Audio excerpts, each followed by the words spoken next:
Okay, everyone, it is just after 11 a.m. Mountain Daylight Time on August 4th, 2022. And it is my honor to welcome all of the presenters and webinar participants to this special meeting today. My name is Lori Peak, and I'm a professor in the Department of Sociology, as well as director of the Natural Hazard Center here at the University of Colorado Boulder. And it is my absolute honor and pleasure to welcome you to this webinar focused on public health disaster research in the U.S. territories. And at the outset, I really want to acknowledge Tracy Thomas from the Centers for Disease Control and Prevention with the Office of Applied Research, who is with us today, as well as Dr. Robin Soler with the CDC Office of Applied Research, as well as Dr. Jack Mazaros with the National Science Foundation. Robin, Tracy, and Jack serve as our program directors for this initiative that you're going to hear about today. I also want to make sure and acknowledge the project investigators who are on the call today, both the 11 who are going to be presenting their important research in the U.S. territories, as well as the dozens and dozens of other researchers, as well as local community members who have joined the research projects that you are going to hear about today during this session. For those of you who aren't yet familiar with the Natural Hazard Center's Public Health Disaster Research Award Program, I just want to say a few words of background and context about this program, and then you're going to hear more from Tracy Thomas about this. But what I want to say about the program is that this was established in 2020, and in many ways, it was established to build upon the center's long-standing, decades-old quick response research program. But the Public Health Disaster Research Award Program, what it really has brought that's new into this space is a focus on bringing together public health research, disaster science, and ensuring that the implications of this work are made available to local, state, territorial, tribal, and federal level practitioners who can really make a difference with the research findings and the implications of those findings on the ground for the people who we know oftentimes are most at risk to the disasters that are increasingly affecting communities across the United States and the 5 inhabited territories. And to that end, over the past 2 years, in 2020 and 2021, as well as now in 2021, 2022, the center has been able to support, with the support of the CDC and the NSF, a group of research teams who have been doing work in the U.S. territories. And so in a moment, I'm going to turn this over to Tracy Thomas, who's going to give us a bit more background and perspective on what has driven this work. But before I turn this over to Tracy, I really want to also acknowledge the Natural Hazard Center team at the outset, and especially Rachel Adams and Megan Morty, as well as Jennifer Tobin, who have been leading this year's effort with this particular special call for public health disaster research in the territories. And as we're going to share with you today, thanks to their hard work and cooperation with the incredibly intelligent and talented group of investigators, just yesterday we released the 11 public health research reports, and with a special tip of the hat to Jolie Breeden at the Natural Hazard Center, Jeffrey Gunderson, and Katie Murphy, who also have made all of this possible. So I'm going to pause with a welcome and acknowledgements there, and now I want to turn this over to Tracy Thomas, who has really been so not just supportive of these efforts, but also visionary in helping to drive them forward. So Tracy, over to you. Okay, thank you, Lori. I have a very, just few comments to make today. I want to say good morning or good afternoon, depending on where you are, and welcome to today's Strengthening Community Resilience in U.S. Territories webinar. And as Laura expressed, it is a pleasure for me as well to see the culmination of this funding opportunity and really learn and hear more about the work you all have done to really build capacity within the U.S. territories. This would not have been possible without a team of leaders across CDC, NSF, and NHC. So as Lori has done, I would like to take a moment to acknowledge all of those people, including our leaders here, Joanne, Kim, and Robin. Many of you have met Robin before.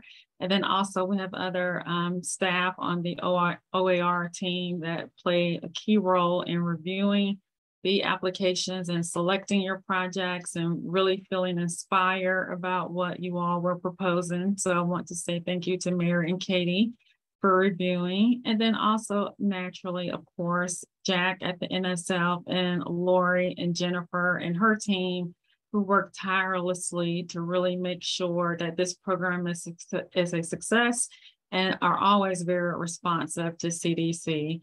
And then finally, I would also like to acknowledge you, the investigators, because without your hard work and dedication in executing such high quality projects that advance our knowledge base in emergency preparedness and response, again, this would not have been possible. When we first launched this funding opportunity, I don't think we could have imagined the reach and achievements of the program. And I actually shared this very slide last year during this time, highlighting some of those achievements at the end of round one.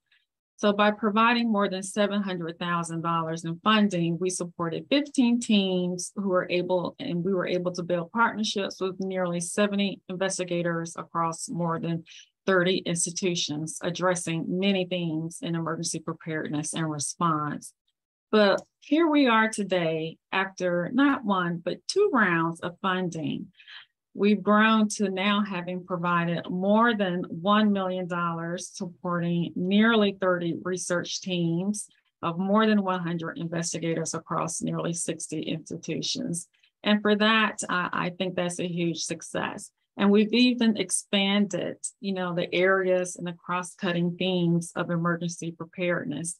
This year, we have projects that address disaster response and sheltering and education and displacement. We had teams that looked into risk communication and collective recovery and social vulnerability. We had teams that looked into the impact of infrastructure and service disruptions on health and livelihoods. And then many of the projects leveraged and used public health tools in their projects to really strengthen community resilience. So one of the things you heard Lori say was, I would share, what are the drivers behind supporting this program and why is it so important to us? Well, in this slide, I'm just sharing, right now the CDC is working on, identifying priorities around emergency preparedness and response. And as you can see on this slide, many of your projects have touch points on these areas, on these domains and subdomains that we've identified as CPR priorities. Not to be exhaustive, but just to highlight a few, your work has helped advance our knowledge on workforce development, training, and coordination. You've helped us learn more about operations and resources when it comes to incident management. You helped us learn more about information exchange and partnerships, responder and volunteer management, as well as data and information. As a matter of fact, there was a small cadre of investigators who shared their experiences with using the Social Vulnerability Index and had an opportunity to meet with the CDC SVI team here to share their recommendations on expansion of the index. Well, that was very powerful and a significant example of how work through this program can impact the future of public health practice. We are very optimistic and we are still currently exploring on how best to forward that work here at CDC while engaging those most connected to the communities in the U.S. territories. So, hopefully we'll have more to share at a later time. But again, I just want to take a few moments to just thank you we are very optimistic in being able to hopefully continue and have additional rounds of funding. I would just say stay tuned, but just know the work is very much appreciated here at CDC. We applaud you for your efforts, and we are most appreciative. So welcome to those who are attending the webinar for the first time. I think you'll be surprised and inspired, and you're going to learn a lot, and you'll definitely enjoy it. So with that, I'll turn it back over to Lori. Thank you so much, Tracy, for those words and for sharing those metrics with us. And we're going to now hear from Dr. Rachel Adams with a specific overview of the activities, funded awards, and reports for this year's 2021-2022 special call. Rachel. Thank you so much, Lori, and for those beautiful metrics, Tracy. As Lori said, my name is Rachel Adams, and I'm a research associate at the Natural Hazard Center. And I've been involved in this award program's second call from the very start as a reviewer of the initial proposals. And we received a number of very strong applications, and we ultimately ended up funding 11 projects this round that have been inspiring, covering a number of different topics.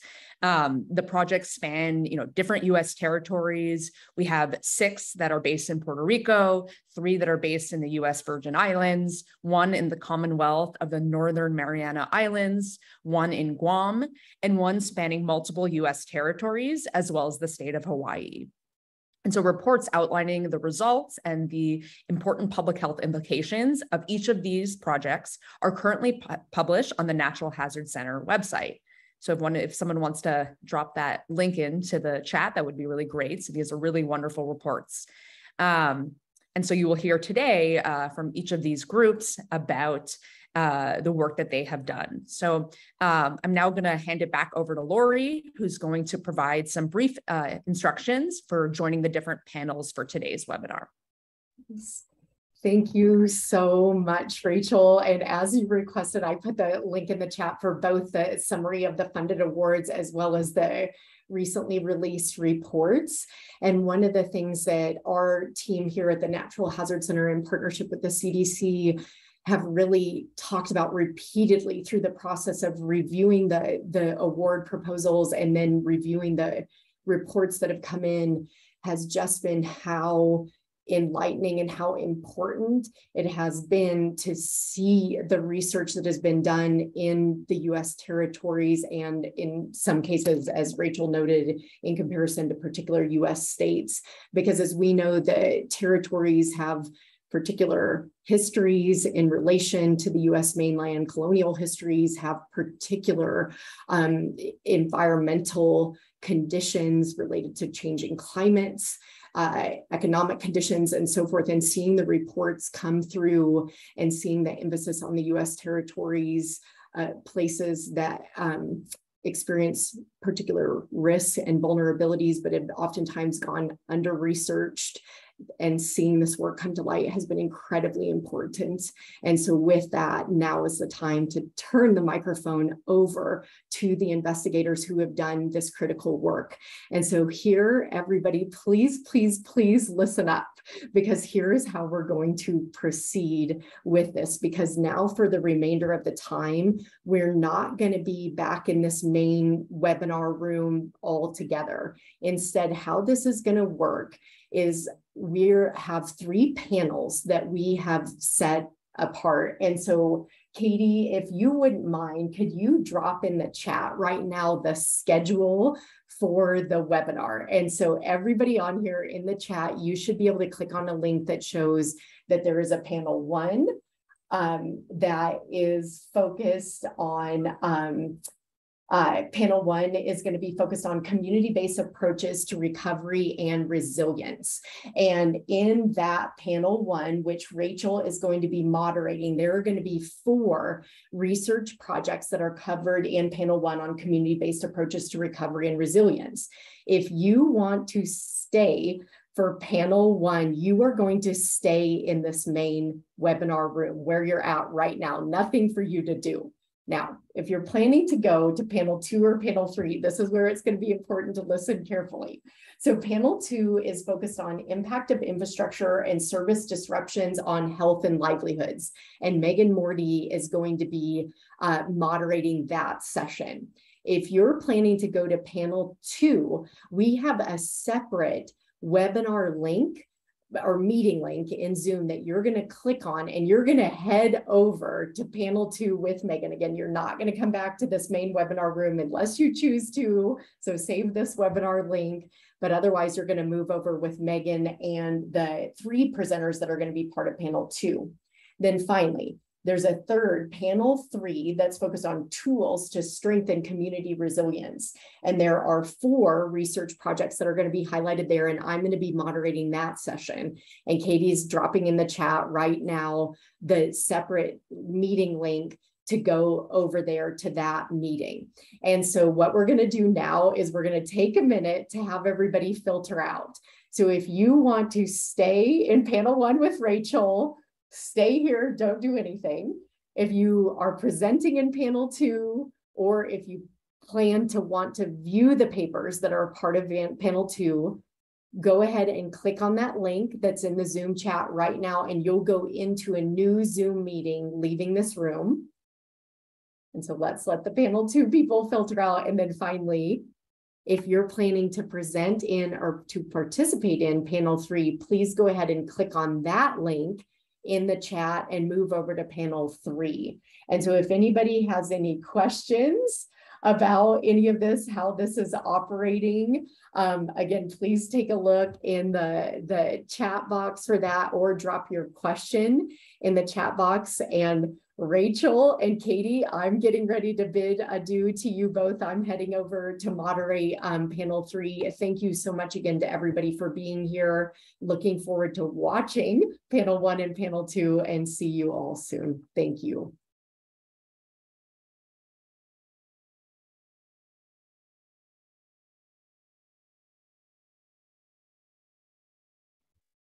So for those staying in panel 1, we're just going to give it a couple minutes for people to filter out. And then at 11:20 a.m. Mountain Time, we will start with our first presentation, and I'll let everyone know. I'll introduce that first one.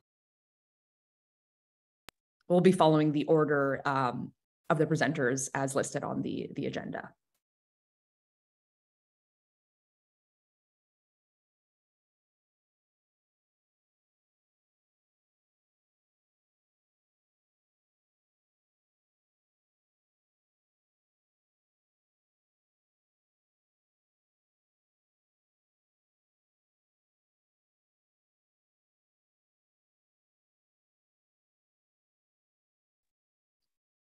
Hi, everyone. I also would just like to make a note, if you have any questions or comments in panel 1, because this is set up as a webinar, you will need to put those probably in the question and answer box if the chat is not showing up on the side for you as an attendee. So thank you, Carson, for letting me know about that.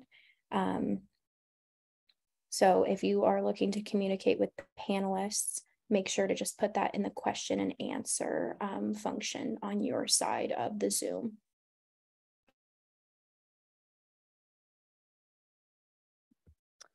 All right, so it is now 11:20 a.m. So hi everyone. I'd love to welcome you to the panel 1, which is focused on community-based approaches to recovery and resilience. And we will be hearing first from Sema Kajehe about the project titled Community-Based Organizations in Public Housing Resident Recovery in Puerto Rico. And as a reminder, each of the groups has 13 minutes to present. And when we are at the 2-minute mark, I will raise my hand just to let you know to start wrapping it up. And at the end of the 13 minutes, I do apologize in advance, but part of my role as moderators, I may actually need to interrupt you so that we can ensure that each of you has an appropriate amount of time to be able to present, and that we have also some time at the end for some Q&A. So with that, Sema, do you want to go ahead and share your screen?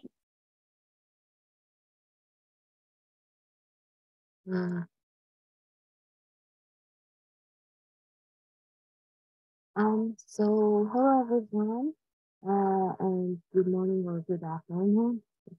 Um, Today I want to, my name is Sama Kajari from the University of Utah, and today I would like to present our research study entitled Community-Based Organizations or CBOs in Public Housing Residents Recovery in Puerto Rico. First of all, I would like to acknowledge our great collaborators at Ponce Neighborhood Housing Services, specifically Elizabeth Colon Rivera. Without their help, we couldn't do this study. And also, I would like to acknowledge my wonderful advisors at the University of Utah, Dr. Julia Chandrasekhar and Dr. Edith Garcia, for helping me in doing this research. And also, I would like to acknowledge National Hazard Center and Public Health Disaster Research Award Program in order to support our research study. And to begin with, I would like to provide you with an overview of our project. We started this project with the purpose of investigating the services and assistance that CBOs provide to public housing residents in concurrent disasters. We chose Ponce in Puerto Rico as our case study because it was impacted by two main disasters. First, Southwest earthquake sequence that started in December 2019, and it continued until January 2020, and then they confronted the COVID-19 pandemic. And we chose Ponce because it has a large staff of public housing units in the area, and also they were impacted by the earthquake, in which 5,000 of community residents were displaced. I'm so sorry to interrupt. We're having a little bit trouble hearing you very clearly. If you could speak a little bit closer to the microphone, that'd be great. Sure. These 5,000 population that were displaced for a long time in the aftermath of concurrent disasters were public housing residents. We chose public housing residents because there are more socially vulnerable population in the community that have limited access to resources in terms of recovery, and we have limited knowledge about the compounded impact of concurrent disaster on their recovery. And also we chose CBOs because while we know the important role of CBOs in helping marginalized population in the aftermath of disaster, we do not have clear guidance or frameworks in terms of engaging them in formal recovery, specifically for marginalized population. The timeline of doing this research was from December 2021 until April and May of 2022, that we can see in each month what we did during this process. We started our study with four main questions. First of all, we wanted to know what was the impact of concurrent disaster on our public housing residents. And the second question, we wanted to know what health and housing services did CBOs provide to this cohort of community, and how CBOs themselves got impacted from concurrent disaster. And we also wanted to know to what extent do CBOs engage with other institutions in the recovery process, either governmental or non-governmental organization, and what are the challenges and opportunities of engaging these CBOs in formal public housing residence recovery. The approaches in order to do these investigations were totally qualitative. We did in-depth interviews, which were all semi-structured and open-ended interviews, and we found our interviews with the help of Ponce NHS and also snowball sampling during our interviews. Those participants are majority from housing and health advocates, civic and religious groups, and also public housing authorities and officials who work with them, and public health administrators. Ponce NHS did all the interviews in the area as in-person and virtual interviews, and they did all the interviews in Spanish, and audio recorded those interviews that were that all of them last between 10 to 45 minutes. We then translated the Spanish transcripts of our interviews and loaded them to in vivo in order to do our coding process. At the first round, we did open coding, and then we categorized our codes in order to draw out teams based on our research questions. These are the teams that we found based on our research questions. First of all, as other researchers shows, our majority of our public housing residents in Ponce were elderly adults, people with disabilities or social or chronic stress disorders, and also people who are racial minorities or and low income people. So these, based on our interviews believe that this cohort of community got mental health impact in facing concurrent disaster. This means that the fear of tremors and anxiety that they faced because of pandemic and both earthquakes, they were mentally impacted, and they have fear of going back to their residential units for a long time in the aftermath of disaster. That means their recovery is very prolonged in comparison to other communities. We also found, based on our interview, we also found that CDOs, with the help of health programs and public health schools of University of Puerto Rico, help this cohort of community and provide them with mental health services, and we refer them to other organizations and healthcare providers in order to help them overcome their mental health issues and emotional issues. We also found in our data that the public housing administrators, with the help of CBOs, provide this cohort of community with various group workshops. These group workshops were aimed to help them in order to overcome mental health issues, as well as their professional and improving their professional, employment, and educational aspects of their life in order to help them to recover in the aftermath of concurrent disasters. Our interviews also believe that the earthquake and pandemic also affect their CBOs and their community-based organizations in different shapes.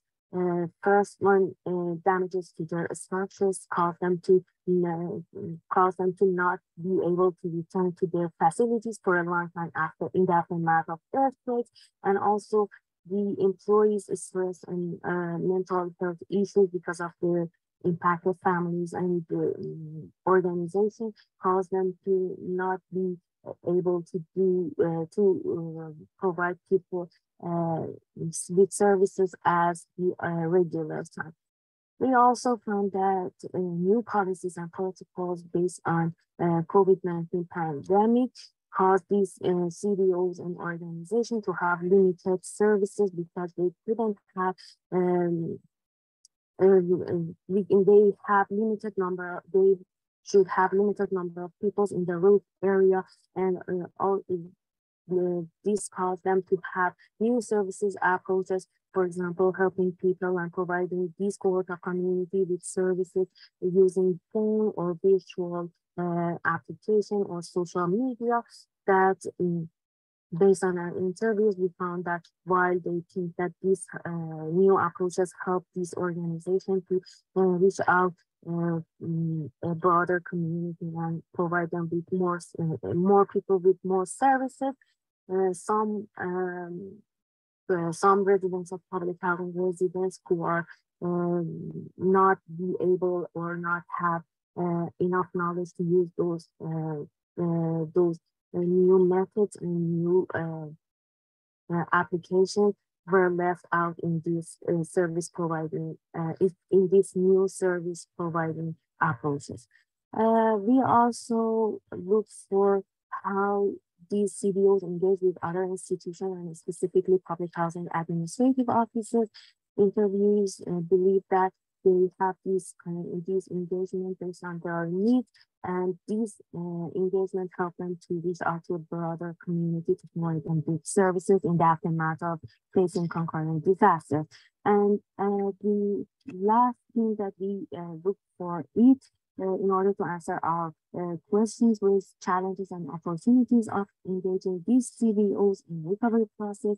We know from our interviews that they have increased requests in terms of services, while they have decreased volunteers because of COVID and also impacts of concurrent disasters on people themselves. And as an opportunity, we found that the alliances and collaboration between these CBOs help them to better service this cohort of community in facing concurrent disaster as an opportunity. In terms of public health implications, we believe that our study has two main implications. First of all, it helps to guide mitigation, preparedness, response, and recovery strategies in facing future disasters. That is one of the goals of Converse frameworks, and also we believe that this study can help healthcare providers and practitioners and public health administrators to better engage with CBOs in providing recovery services to this cohort of community. We believe that we can use this study as in guiding for future disaster, because our study shows the diversity of institutions engaged in post-disaster public health recovery planning for public housing residents. And we believe that our study identifies critical services and best practices for ensuring at-risk populations are integrated into community recovery planning efforts in order to have a resilient recovery for our communities. And as other literature shows, our study also magnified the importance of CBOs in public health, because they are not only have direct services to our community, but the comprehensive focus on social determinants of health framework help to have a resilient recovery in the aftermath of disaster. In terms of helping public health providers and practitioners to engage these CBOs in formal recovery process, we believe that our study magnified the need to train the organization staff to better prepare for similar emergency and provide services to this cohort of community during concurrent disaster, and the need for having more detailed planning in helping this cohort of communities when we engage CBOs in the recovery efforts.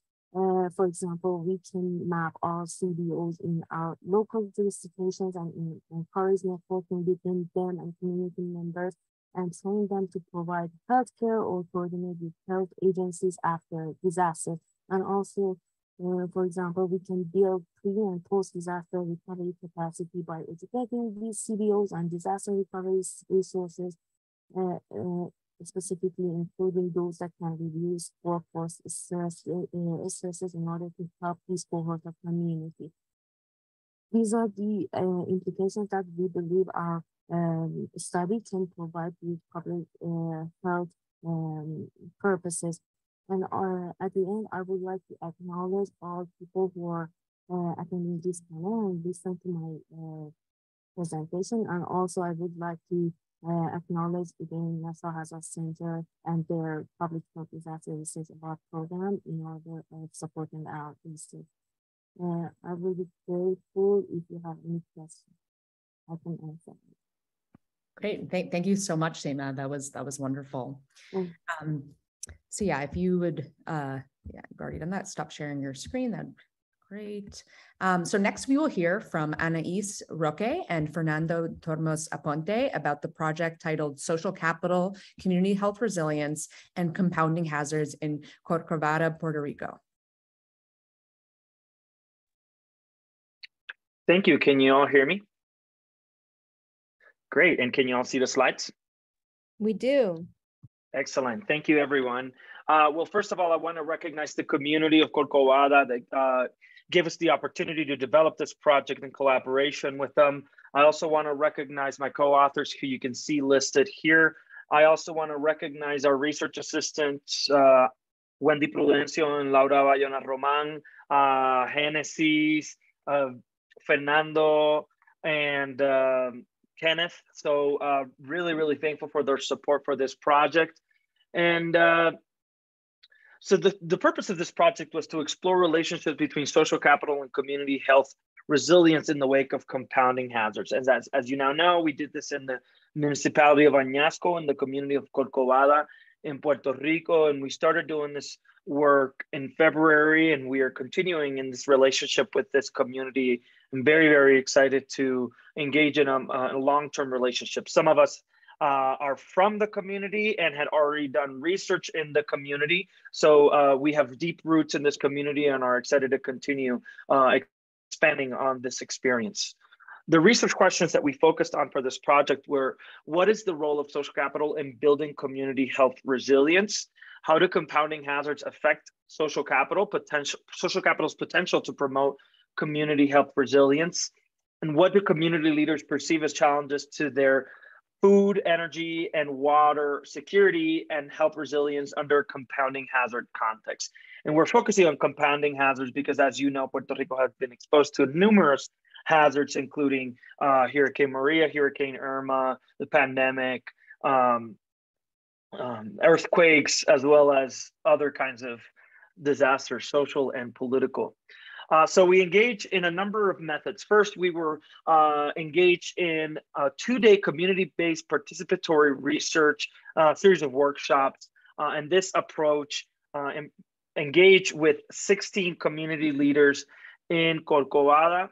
This was a very inclusive process that brought folks into collaboration and communication with each other, as well as with ourselves, because we were co-creating the sorts of assessments that we used for this project. This included engaging in community mapping exercises focusing on food, energy, and water resources in relation to how these affect community health. And we engaged with the community to ensure content validity and data quality evaluation of a co-created food, energy, and water and community health assessment. I will now kick it over to my collaborator, Anaís Roque. Thanks so much, Fernando. So as part of some of the preliminary findings that our work has shown, we have 4 overarching ones. So the first one being that social capital is associated with community health resilience, meaning the ability of the community to use its assets to strengthen public health and healthcare systems and to improve them and recover in the wake of adversity. Second, that social capital is strengthened by entities at multiple scales, which supports preparedness and recovery to hazards. And we saw this in terms of the personal social capitals that each community leader has and how they use this at multiple levels throughout their organization. Third, that the COVID-19 pandemic has impacted the physical ability and relational aspects of bonding social capital, so relationships at the community levels explicitly. And we see that these are key for disaster recovery, and the literature also supports this. And lastly, that relations, outmigration, and intergenerational knowledge transfers are some of the challenges for community health resilience in compounding hazard context. And in the case of Puerto Rico, particularly given the challenges, the circle challenges and overall vulnerabilities given to government inefficiencies. Next slide, please. Thank you.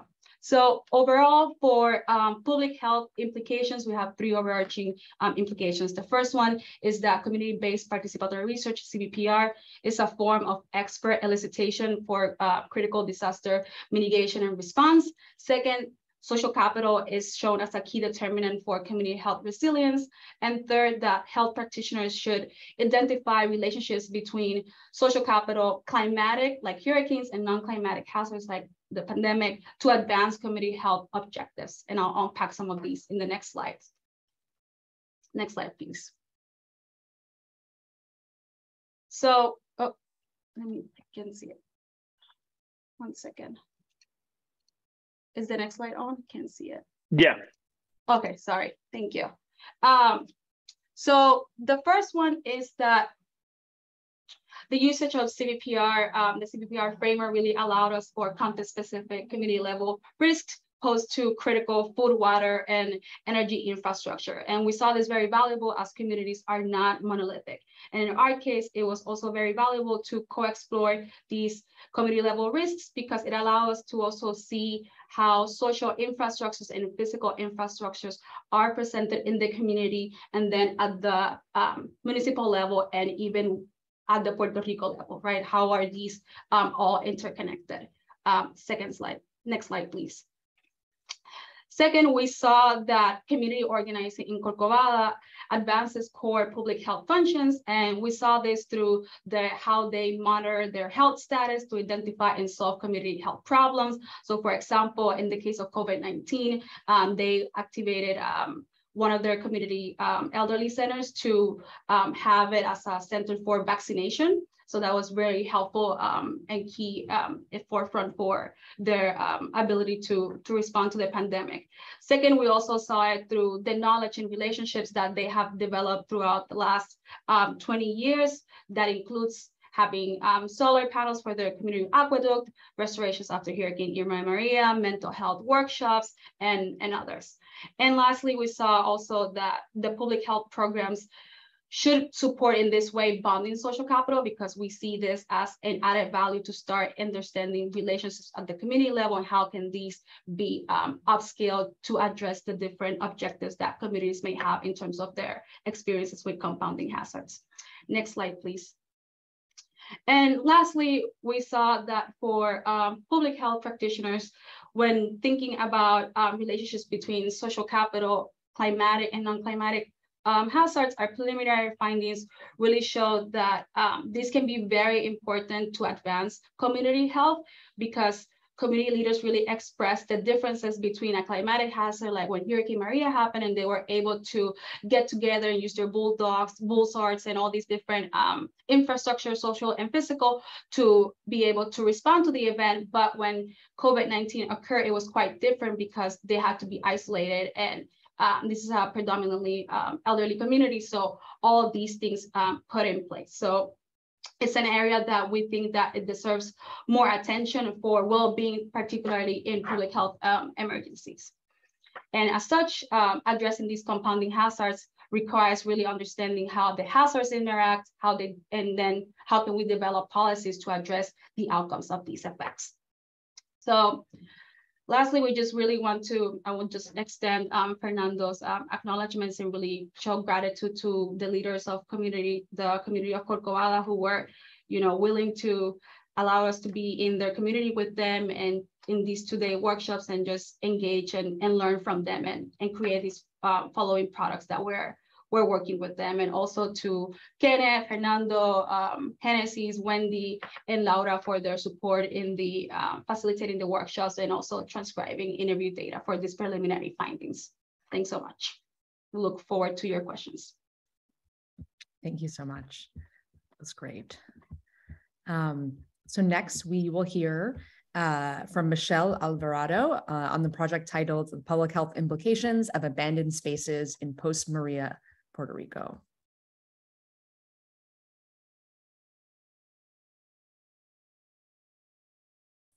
Hi. Hello. Hello, can everybody see my screen? Not at this moment, I cannot see it. Okay, so let me go back to this. I see why. Okay.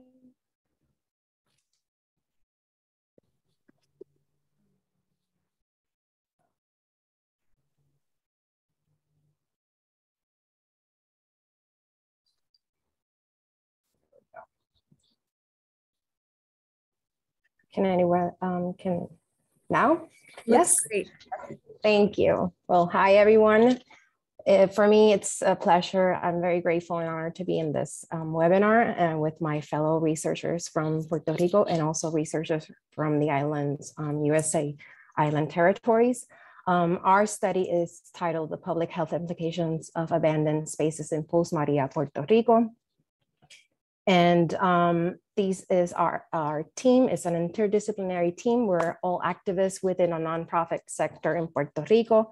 Myself included, it's Michelle Alvarado. I'm the community environmental lawyer for the Center for Reconstruction, for Habitat Reconstruction. And Luis Gallardo is also part of this group, which is our executive director and a specialist in public advocacy and municipal topics. Also, Alison Chapo, which is our leader in public health, and David Carrasquillo, which is our planning expert, are also part of this team, and they're also joining us as well. They can answer questions later on. We're going to thank also Dr. Eduardo Zavala, who helped us greatly with the public health implications and instruments that we developed throughout this survey, this study. So basically, the study describes how engaging in community-focused planning and abandonment transformation processes can improve community resilience and public health in Puerto Rico. As you can see, we cover, and as you will see throughout this presentation, we cover the 9 municipalities across the island. So we are focused mainly in approaching many communities in Puerto Rico. As many of our previous researchers have pointed out, the historic background of and reality, social, geographical, and economic realities of Puerto Rico recently here in the islands. I want to focus specifically in the recovery phase, where I call present, and I do it with a question mark. Are we really in a recovery phase? And this is where our team wanted to explain and go into that when we're talking about a recovery phase, are we definitely interplaying with all the variables and all the connections and web of measures that we need to, and indicators that we need to take into consideration to actually survive and proceed out of the recovery phase. So based on that, we developed a couple questions, research questions. One of them was, what are the socioeconomic conditions in communities affected by abandonment, and what factors are driving the problem in post-Maria Puerto Rico? What environmental and health risks are created by abandoned spaces? And how does participation in collective action to transform abandoned spaces affect participants or community residents? And with that, we applied an eco-social theory framework where we needed to interconnect all the measures and all the indicators to properly address and assess this issue. Based on that, we use a mixed study approach, different methodologies.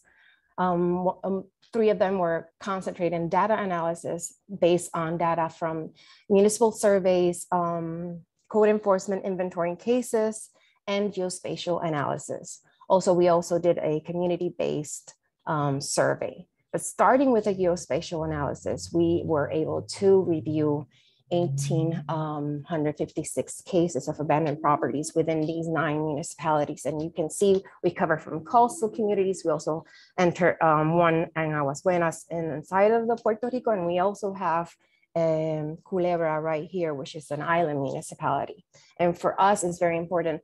We took into consideration a lot of contextual measures from publicly available data. And we considered ages, population, the median household, and health-related issues that were important for communities in order to analyze all this data.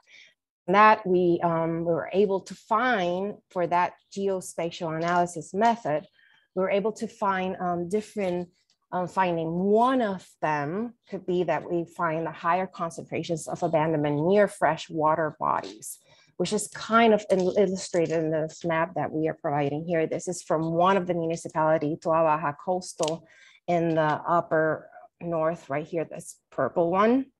So this is a zoom in on that map. And this is a map of our inventory of cases, of abandoned cases for the code enforcement program, but overlapping with also water bodies, rivers, flood zones, and different areas.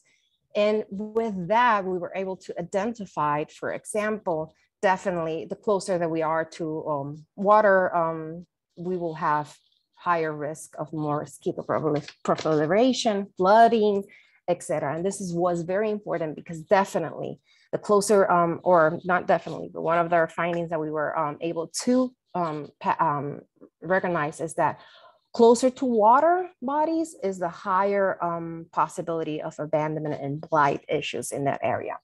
Similarly, in community-based survey that we will see later on, 55% of the residents, of the participants, identified a big issue of the mosquito and standing water as one of the major risks. So we wanted to showcase that as well.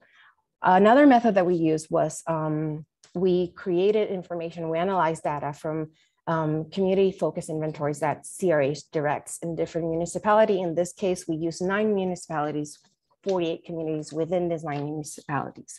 We use survey 1, 2, 3 for ArcGIS, as this is one of the example of our information, how we gather information from a geolocation to the different risks that we try to analyze and gather in order to identify the environmental and health risks within these communities.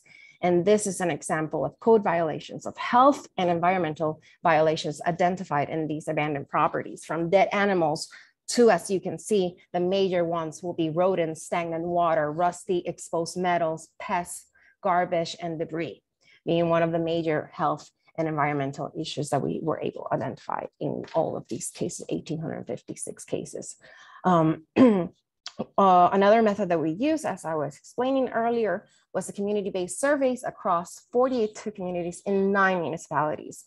This is an example of one of the community meetings that we have. And I wanna, and you know, this map is different. I wanna showcase Culebra again, because I might, if we have time, use one example of one of the pictures that we wanna have. So we will be focused here in this part of the presentation, the red dot and also the yellow dot, because this meeting is from the yellow dot, Barceloneta, which is close to community. And here we were able to create 2 instruments of survey, one for communities that were perceived with more collective action and other communities with less perceived collective action. And we were able to ask questions like this, health related question, what were important to them in issues of health, issues of family, and issues of education, and even access to different services. One of the questions that we asked, or 2 of the questions were this, is translated here. And it's very important for us to ask these questions because studies in the past and with other peers in the United States have identified that higher or happier vacancy and higher rates of vacancy throughout years, even in the space of 3 years, will determine a lot of more health issues and environmental issues related to abandonment in the communities. So with that, we did find those patterns as well. As you can see, the community identified as one of the major issues, mental illness, and another one called chronic illness, such as asthma, mental illnesses, diseases also as well. But for us, it was very important to also provide a space for them to say if this affected their pride, their sense of identifying in the community. And that was also one of the preliminary findings. Definitely, this was effective. Nearly 2/3 of the respondents felt that the amount of abandonment in their neighborhood impacted their feelings of pride, happiness, and their sense of community. And respondents living in communities with collective action were even more likely to feel abandoned, affected their pride, happiness, and sense of community.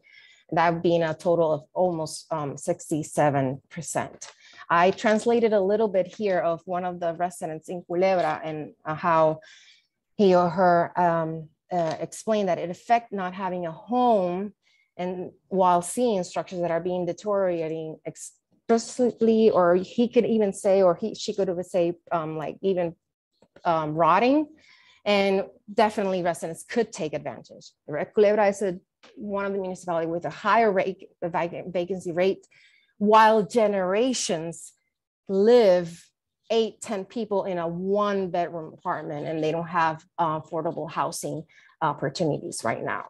So for us, it was very important to see that. And definitely based on that, we were able to find some trends in that community-based survey, like product consumption, like fruits, fresh fruits and veggies even from the community gardens were higher in communities with collective action. And they definitely reported that they felt more in tune with healthier exercise patterns and also healthier patterns overall.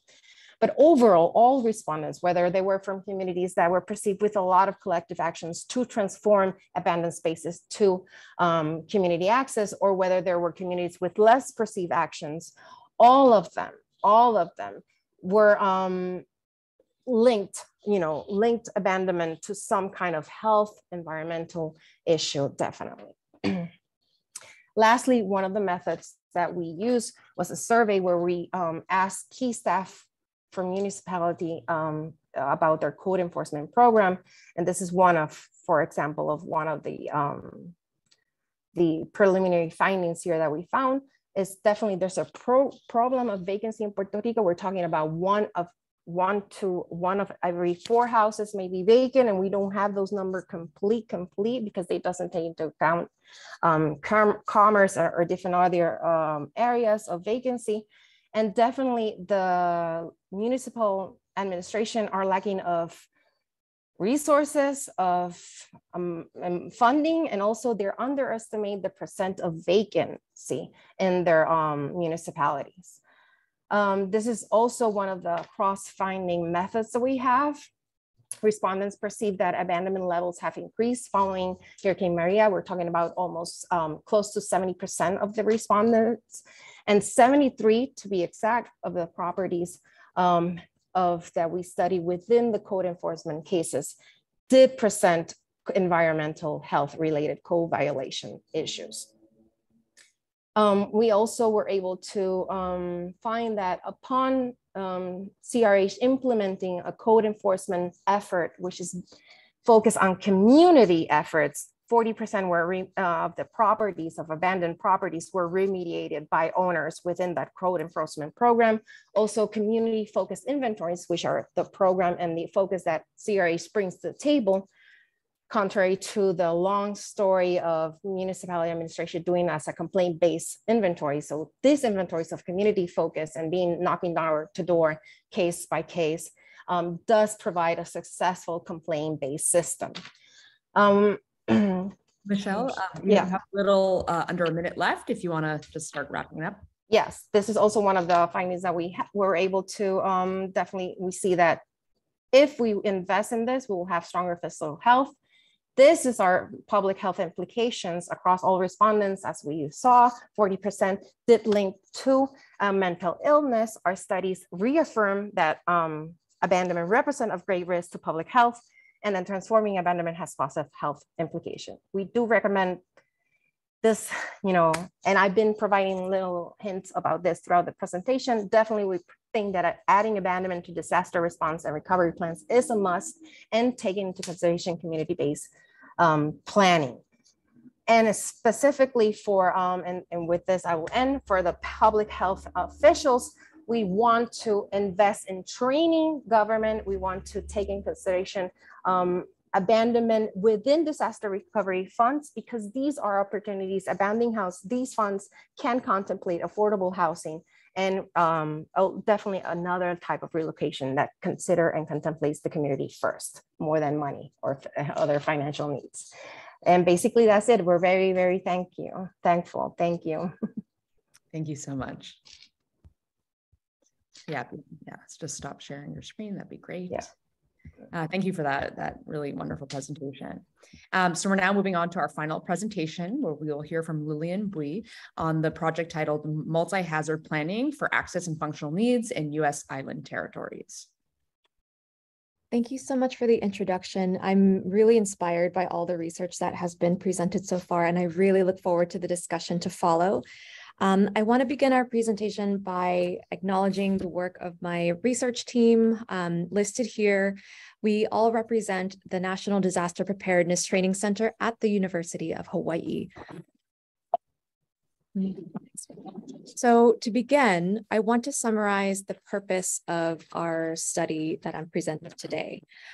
We sought to develop an understanding of network structures, partnership models, strategies, and resources that enable cross-sector engagement and collaboration for multi-hazard evacuation and shelter planning for access and functional need in the U.S. territories and Hawaii.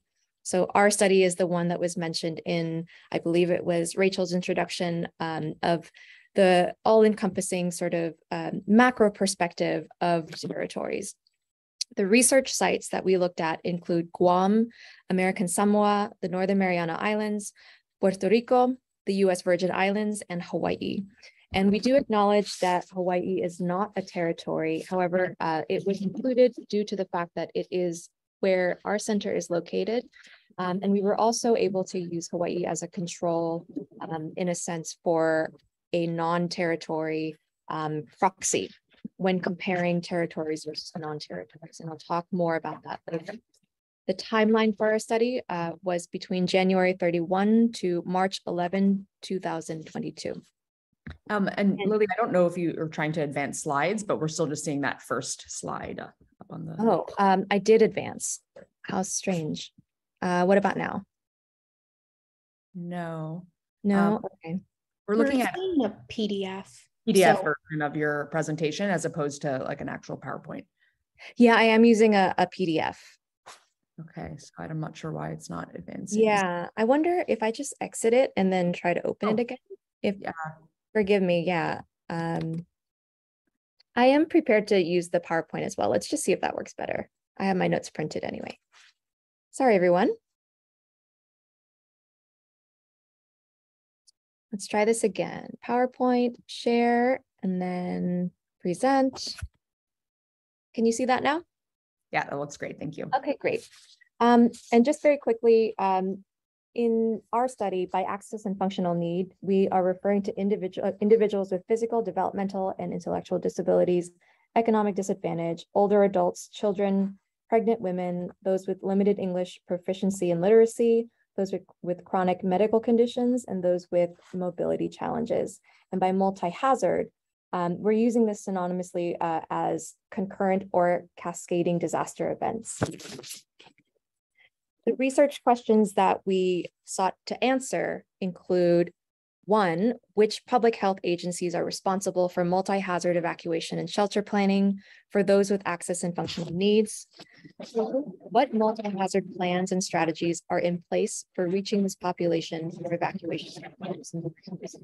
3, what common resources exist to support agencies in the study area? And 4, what education and training gaps exist? As for our methods, we relied on a mixed methods approach, including document or literature review, a survey, semi-structured interviews, and a focus group.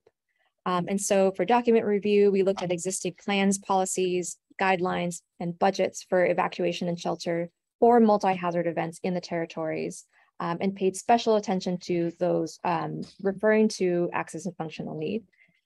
And our online survey was distributed in English and Spanish to disaster management and public health workers. And the survey design was informed by the CDC's Access and Functional Needs Toolkit partner list. Interviews were conducted virtually, and the focus group that we conducted was in person. As for our study participants, we recruited 110 total individuals from emergency management community, from the emergency management community, agencies and organizations, and leaders and advocates for populations with functional access and functional needs. Sorry for the typo there. And our sampling criteria involve looking for individuals who live in a U.S. island territory or Hawaii, or who work with individuals with access and functional needs in disaster management, public health, disaster risk reduction, or a related field. And you'll notice that there was a sample bias towards those who live in Hawaii. Out of all of the participants, I wanted to acknowledge that at the outset of our methodology. And so the way we dealt with this in terms of our analysis and our reporting, as you'll see in the final report, is that we treated Hawaii as more of a deep dive in one jurisdiction to show us how these policies played out in one area. And then secondly, I mentioned use Hawaii as a proxy for non-territories to compare between policies and strategies in territories versus non-territories. And so as for our preliminary findings, for the first research question, we did find that across our study area, the government agencies were identified as primarily responsible for evacuation and shelter planning for those with access and functional needs. And this included departments of Homeland Security in the territories, departments of public safety, boards of education. And following closely behind were nonprofits, which included organizations like Centers for Independent Living, MAVI in Puerto Rico, and a similar group called Kapuna Collective in Hawaii.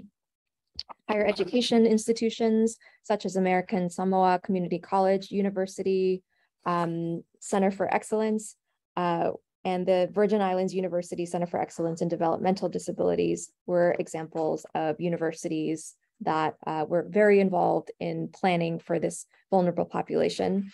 And then private organizations and families also played a strong supporting role. For the second research question on multi-hazard plans and strategies, we found that there were some territories that did adopt the CDC and FEMA's national level guidance to local context and need, whereas other jurisdictions did not. We found that planning strategies were often ad hoc and focused on reducing risks from the natural hazard first in a multi-hazard event, and then mitigating public health risk. So for example, if there was a hurricane during a pandemic, the emergency management and public health agencies would more naturally focus on things like wind impacts and water damage before handling shelter issues such as worrying about exposure. And these were ad hoc, even though national guidance is available. On the third research topic, strategies and resources included circles of support, which were examples of bonding and bridging social capital. These are connections between individuals and between groups. Circles of support refer to individual and organizational relationships around an individual who has access and functional need in a disaster scenario. So in many cases, we heard that it was important to have those connections to know who to call first, as opposed to necessarily an agency. Research question 4, for education and training needs, we found there were key thematic areas for training needs in this topic area, and they're listed here, focusing on community planning for disaster recovery, evacuation planning, and natural disaster awareness for caregivers. So many people indicated that these were the topics that they really wanted to learn more about. And as for the public health implications, we have 3 that I'd like to share. The first is to include access and functional needs stakeholders in designing education and training programs and emergency operations centers. The second is to strengthen linking social capital across vertical gradients and hierarchies between government agencies and non-governmental organizations serving individuals with access and functional needs. And finally, to recognize the uneven playing field that island territories too often face.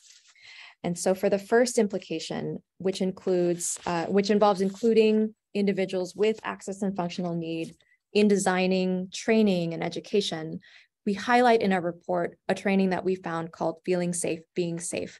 And this is something that is designed with and for those with access and functional need. It comes from the California Department of Developmental Services.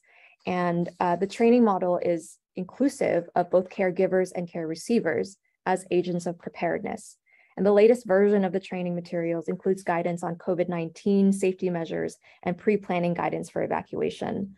And this training in particular has been brought to the island territories and is being implemented in places like the CNMI and American Samoa, as well as Hawaii. And so the second public health implication that we'd like to highlight includes strengthening the linking social capital across that vertical gradient. Because government agencies tend to be perceived as primarily responsible for public health and disaster events, relationships between government agencies and the NGO and community counterparts needs to be strengthened. And we found that the FEMA Office of Disability Integration and Coordination is one model potentially for coordinating this on the ground. And so there's evidence from American Samoa and the US Virgin Islands that this office in particular has gained and fostered trust with leaders and advocacy circles for access and functional needs during disasters. And many interviewees who interacted with FEMA ODIC have recommended that the disability integration officers remain embedded within the territories long-term, rather than only being deployed for disaster events, to continue to build that trust across that vertical gradient. Finally, this one I think is generic but important to recognize this uneven playing field that island territories too often face. We did find that psychosocial support was a huge gap in terms of resources. And this is something that is common across all the territories, but of note, in American Samoa, we did find that suicide rates did go up during the pandemic. And it was because islands are already remote areas, and those with access and functional need felt even more isolated during the pandemic. And at the same time, the leading guidance was to shelter in place because government-operated shelters were not always available. And because of that multi-generational household, which was mentioned, household structure, which was mentioned in some previous presentations, people more likely wanted to share resources and shelter in place at home rather than go somewhere else. And so these two things come in conflict with one another and show that there's a lot of work to do in order to provide the resources necessary for island territory populations. And I'll end with the fact that we found through our analysis that the territories were 9 times as likely to feel less prepared for evacuation and shelter than those in non-territories. So we advocate for special attention to be paid to providing resources and training allocated to the territories in order to build additional capacity for public health and disaster management. And I will end that here and acknowledge our community partners in our work who enabled this study and with whom we plan to share the newly published report on the center's website. And I have a screenshot here of a brochure that summarizes our research that we also plan to circulate, and I will post a copy of it in the chat. Thank you, everyone. Thank you so much. That was really a great presentation. Thank you to all the presenters. So we're now going to transition to the Q&A portion of today's webinar. There have been some questions that have been dropped into the Q&A chat box that I see that some of the presenters have already gone ahead and answered directly. But in terms of those that are still outstanding, I have a question here from Tomas for Anais and Fernando. He asks, I was wondering if you compared results with other approaches and mappings. For example, the social vulnerability and resilience indices are a common one. Do you see any of the same factors emerge in your Corcovado case? How would you synthesize your results with other insights, or what kind of qualitative analysis would best complement your approach? Oh, sorry, Fernando, I believe you are, I can't hear you for some reason. Not sure what's going on. It doesn't say you're muted, but I can't hear you. Yeah, maybe try with the headphones. No, unfortunately. Not yet? Yeah, there you go. Sorry about that. All right. Tomas, great to hear from you. Hope we can catch up soon. So we really wanted to go deep into this community and to co-develop an assessment with them. So we didn't want to impose existing sort of assessments and techniques that we have used in other research, some of which I believe you're aware of, to try to understand disaster outcomes like social vulnerability indices. I think that now that we have co-developed tools, assessment tools with communities, we are really looking forward for a future where we can scale up this project, because there are more than 200 community aqueducts, and they vary significantly with respect to the relative effectiveness of providing water to their communities and the relative strength of their ties, and how this might have outcomes for public health outcomes and implications. So we are actually in communications with the community, because the community have invited us to continue to work with them and to join and research efforts that the more than 200 aqueducts are engaging in to support each other. They're mutual support efforts.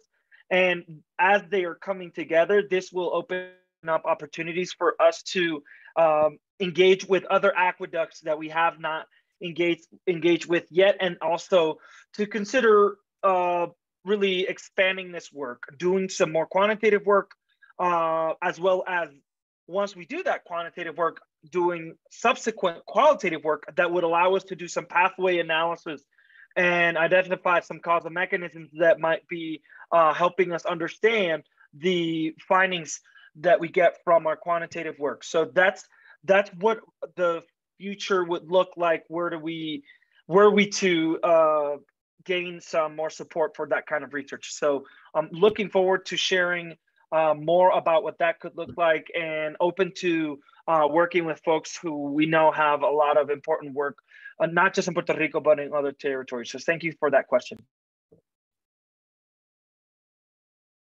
And there's another follow-up question for the same group, Fernando and Anais, that asks, did you face any situation where the disaster affected community taken shelters at the cyclone shelters, where there was less or no opportunity to maintain COVID-19 protocols and the local authority failed to manage the situation? If yes, how did you respond to that situation? We weren't aware of situations in which the community was unable to follow COVID-19 protocols due to their search for shelters, mostly because we haven't had a major cyclone since the onset of the COVID-19 pandemic. But just to comment on that rather briefly, what we did identify is that COVID-19 was very isolating, and that it actually affected the community's ability to engage and to use the ties amongst themselves to mobilize mutual aid and support, which was still needed well after Hurricane Maria.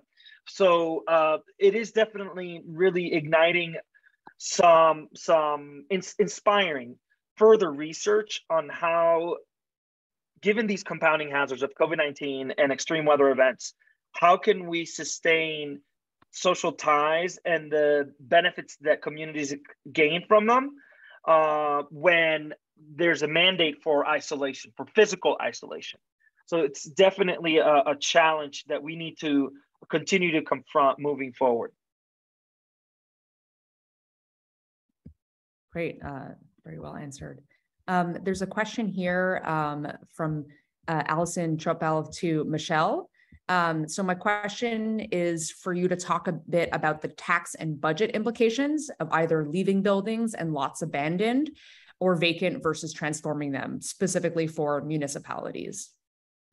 Excellent question. Yes, that's one of the findings, or a couple of findings that we were able to recognize, or drivers of abandonment in post-Maria context. And these consider owner negligence, like leaving the property, whether they willingly are conscious and they know they are owners, or they don't know it because they're part of a grandkids living in the States that are not aware that that grandfather had that house for many generations, and that now it's part of their property. It's not the bank or it's not the municipality, it's still part of the family.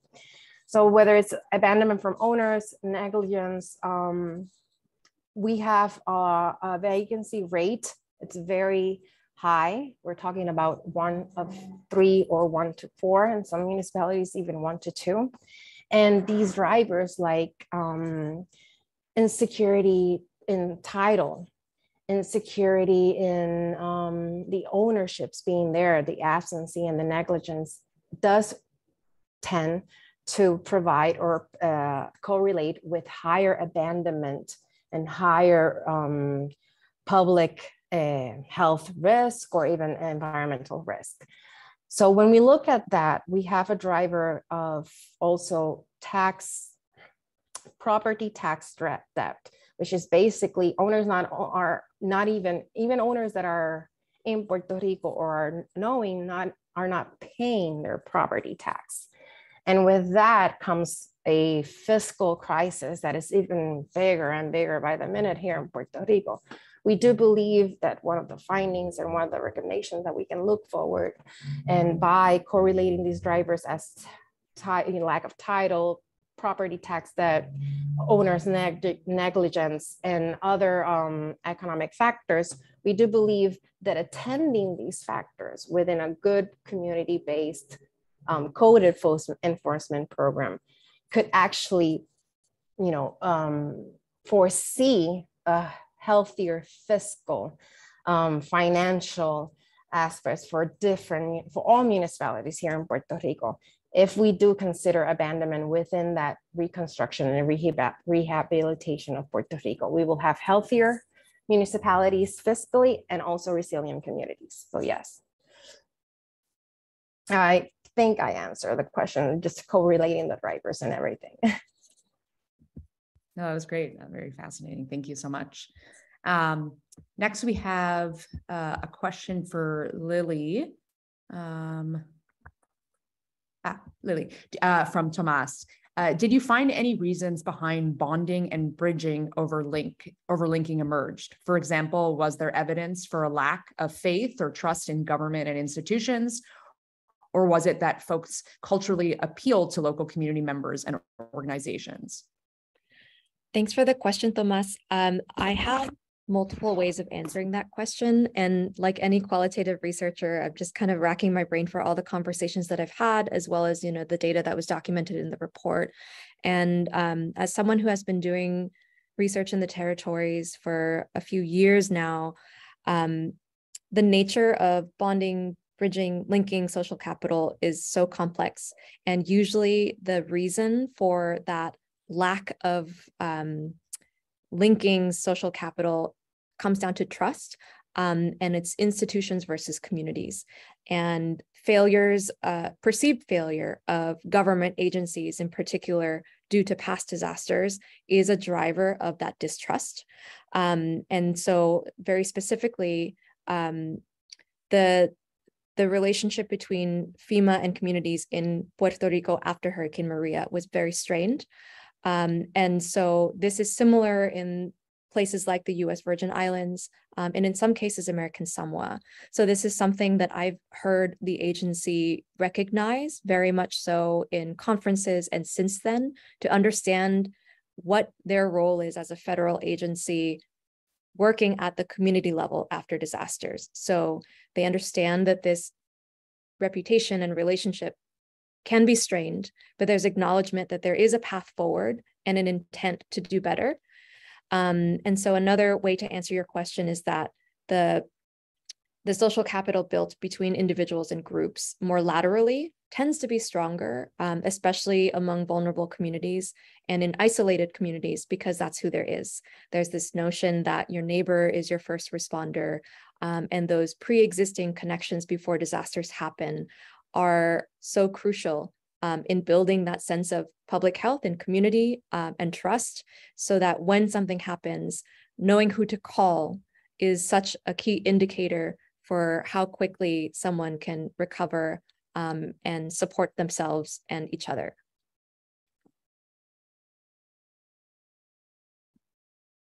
That was great. Thank you so much, Lily. I now have a question for all the panelists. And the question is from Carson McPherson-Krutsky.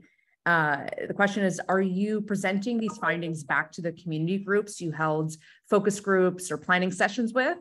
Your participatory approaches are excellent. I'd love to hear more about that process and lessons learned.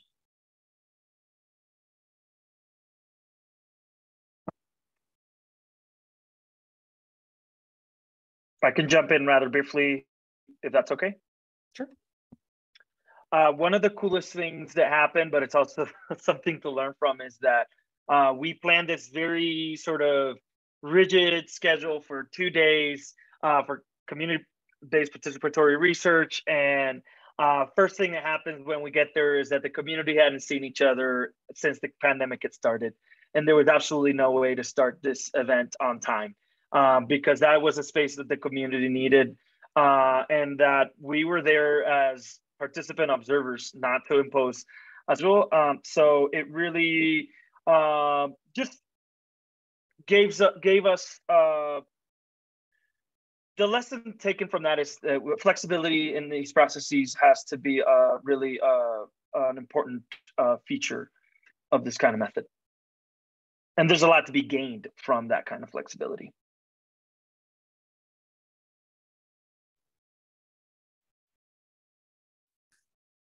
Thank you, Fernando. I can go next if, briefly.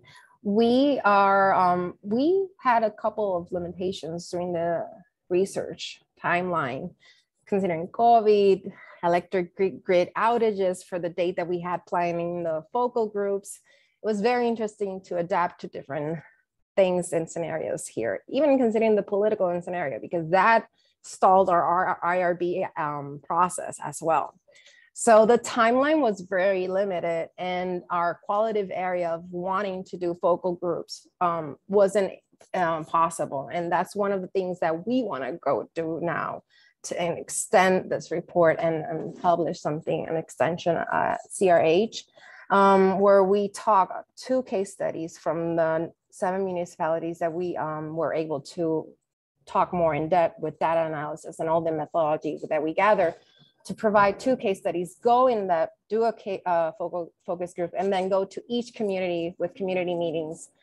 Not only because we have to review all the information that we have gathered through code enforcement programs, and these are community-based code enforcement program and community focused and community-led, but also because we want to talk about these results and update and even create ideas on how we can expand throughout the years. Because as I stated in the beginning of the presentation, we are kind of starting to talk about recovery phase. We are in the middle. We're starting to receive some funds. And with these funds are many complications in the process. And as Allison stated in the chat portion, all these billions of dollars are coming in, and none of them are contemplating abandonment or environmental and health risk associated with abandonment. So we definitely want to be more going back to the community, presenting these findings, this recommendation, and engaging them to be a voice in the table when we do further public policy in Puerto Rico. That's our method, and yes, we are committed to that.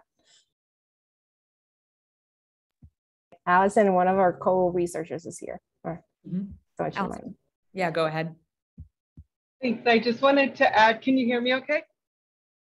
Yeah, I just wanted to add, I don't think it was clear that for the most of our data, as Michelle mentioned, came from secondary data where we added the analysis, but we did collect surveys in multiple communities within 7 municipalities, but we didn't describe how those surveys were collected. They were collected actually as part of community meetings that CRH, the organization, was holding in communities that had either invited them because they felt the burden of all the abandonment in their communities and they wanted the help of this organization as the only organization in Puerto Rico that's addressing abandonment, or because they already had a relationship with them where CRH was working with them and or their municipal government.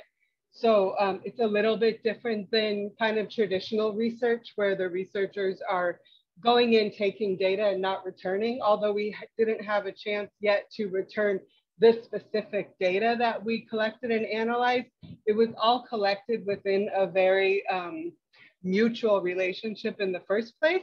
And the next steps that we are contemplating, besides what Michelle mentioned about collecting more data, is to present the data to policymakers in ways that could actually change policy. And because CRH is they're a small organization with a lot of work. As everyone knows, this was a short, rapid research project. So we have to really pick and choose what dissemination we're gonna do. And one of the priorities we set out as a group from the beginning was data that could advance policy, because as Michelle mentioned, Luis and herself, they have a very political and legal framework that they're doing this work from, because they're doing systems change work, not just building by building work. So there are those trade-offs, but I just wanted to point out that the relationship is there and the priorities are around further using the data the best way that we can to further change in the problem within the framework of the convergence approach, which is problems-based and solutions-focused research. So thanks for letting me jump in, Michelle. Thank you so much, Allison. So that actually brings us at time. So I really wanted to say thank you so much to all the presenters. This is really amazing work that you're doing, really important work. And I encourage all of those participants to please read these reports. You know, all the researchers, as we've heard, were able to complete so much in such a condensed timeline. And there's such important implications for all of this work and what it actually means for public health practice and policy. And so please do read those reports on our website. And thank you all for joining today. And with that, I'll say goodbye. Thank you, everyone. And thanks for hosting us, Rachel. Of course. It's great to hear about everyone's work. Okay, we're going to go ahead and get started. I'm waiting for one more speaker to come, but in the meantime, we'll go ahead and get started with our panel. So this is panel 2, the impact of service and infrastructure disruptions on the health and livelihoods. We're going to have 3 speakers today, hopefully. Everybody has 16 minutes to present, and then we will, after each group presents, we're going to have time for questions. So just go ahead, you can drop your questions in the chat box or just make a note of them, and then we'll ask all of those questions at the end of this session. Okay, so our first speaker today is going to be Sarah Peterson, and she is going to present for the group, for her group, and their topic is impact of infrastructure disruptions on Puerto Rican household capabilities, health, and well-being. Sarah, do you want to go ahead and share your screen? There you are. Yeah. Great. All right. Am I in presenter mode? Am I good to go? You are good to go. This looks wonderful. All right. Well, great. So hi, everybody. My name is Sarah Peterson. I'm presenting some work done by a team at the University of Buffalo and at the University of Puerto Rico, working on the impact of infrastructure disruptions on Puerto Rican household capabilities, health, and well-being. So the purpose of this research is to understand the impacts of power outages on households in Puerto Rico in terms of disrupted or hindered household capabilities. And the purpose beyond that is to be able to help inform disaster mitigation and preparedness strategies.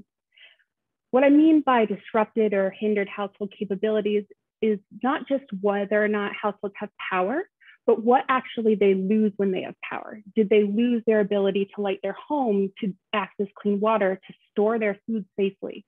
So by looking at things in terms of the services provided and the household capabilities lost, we get a more meaningful and rich understanding of how power outages impact households. This research has been conducted starting in November 2021 and has continued in various forms through analysis and reporting and presenting through August 2022. Our research has primarily focused on Puerto Rico as a whole, but we've partnered with 2 different communities, one Utuado and the corresponding community organization there, as well as the communities in El Caño Martin Peña in San Juan and particular community organizations there. So we've done a broad research study, but we've been partnering with 2 different community types and different community locations in order to really get meaningful feedback on the survey and the research that we are doing as we've gone about the research process. So our research was guided by 3 main questions. What critical household capabilities are disrupted during recent power outages in Puerto Rico? And how do these disrupted capabilities differ according to outage duration? 2, what were the time, monetary, health, and well-being impacts associated with these various capability losses? And how did this vary, again, according to outage duration? 3, how did the disrupted household capabilities and impacts differ across urban households, rural households, and suburban households? So trying to understand the impact of different community types on the overall outcomes that households had during the outages. So our research was primarily a survey-based research design. We started in November of 2021 to develop this survey instrument, and it was a highly, highly iterative process.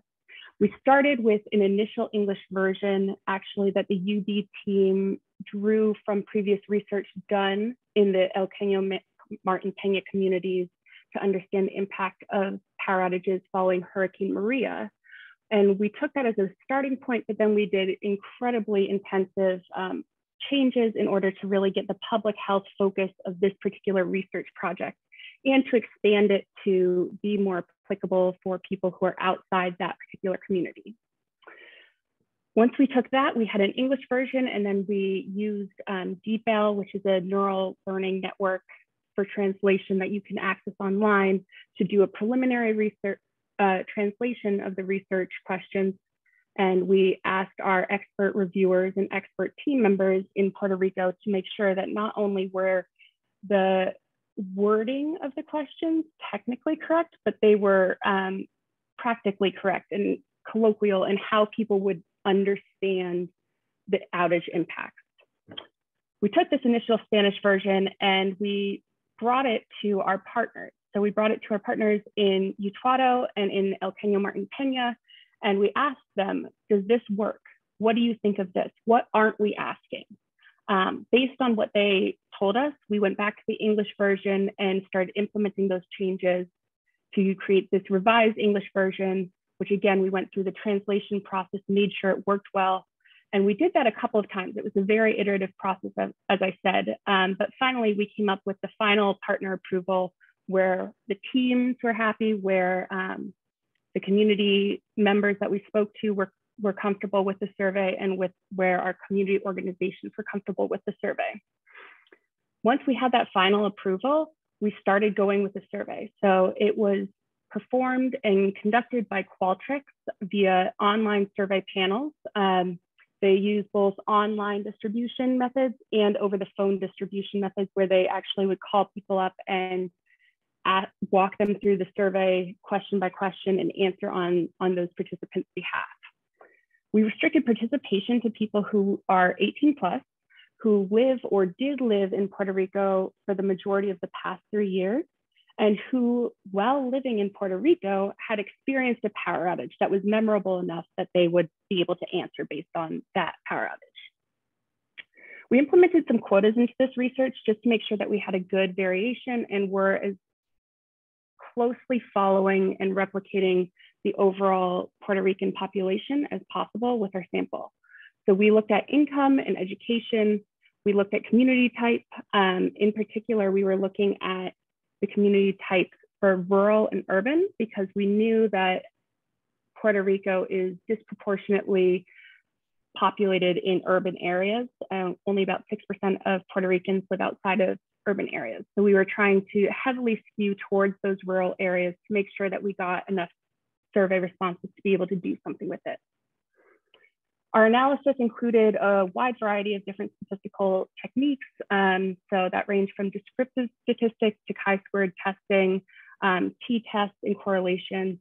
And the purpose of all these testing methods was to better understand the data set that we were working with and understand the variance in particular of what people needed and the intensity of that need, and how much those impacts changed, for example, with time or according to money or different demographic factors.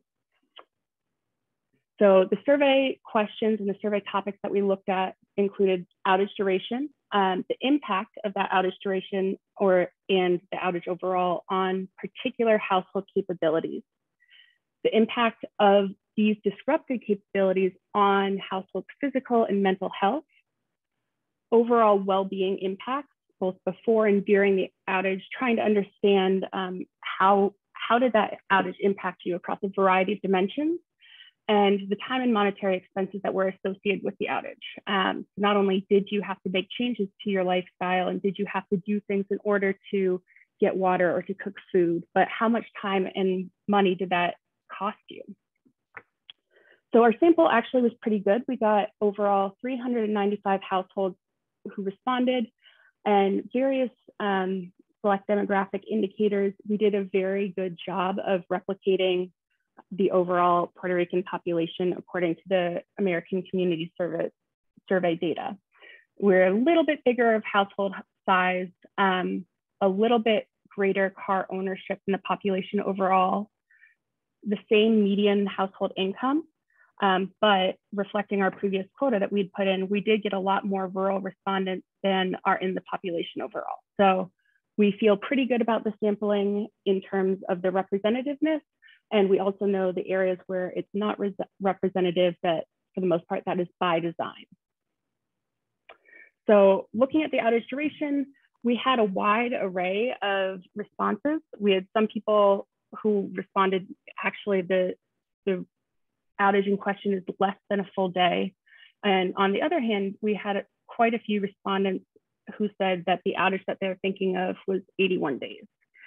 The median outage duration that people were talking about was between 20 and 24 hours. So about a full day without power. So we asked people, okay, what did you lose? And the most commonly reported disruptions were disruptions to cooling and disruptions to food refrigeration. So if you look at this graph, you can see the gray bars represent the total number of households who reported a given interruption or a given disruption. And the blue bars represent those households who reported that that particular interruption was the most impactful one their household experienced.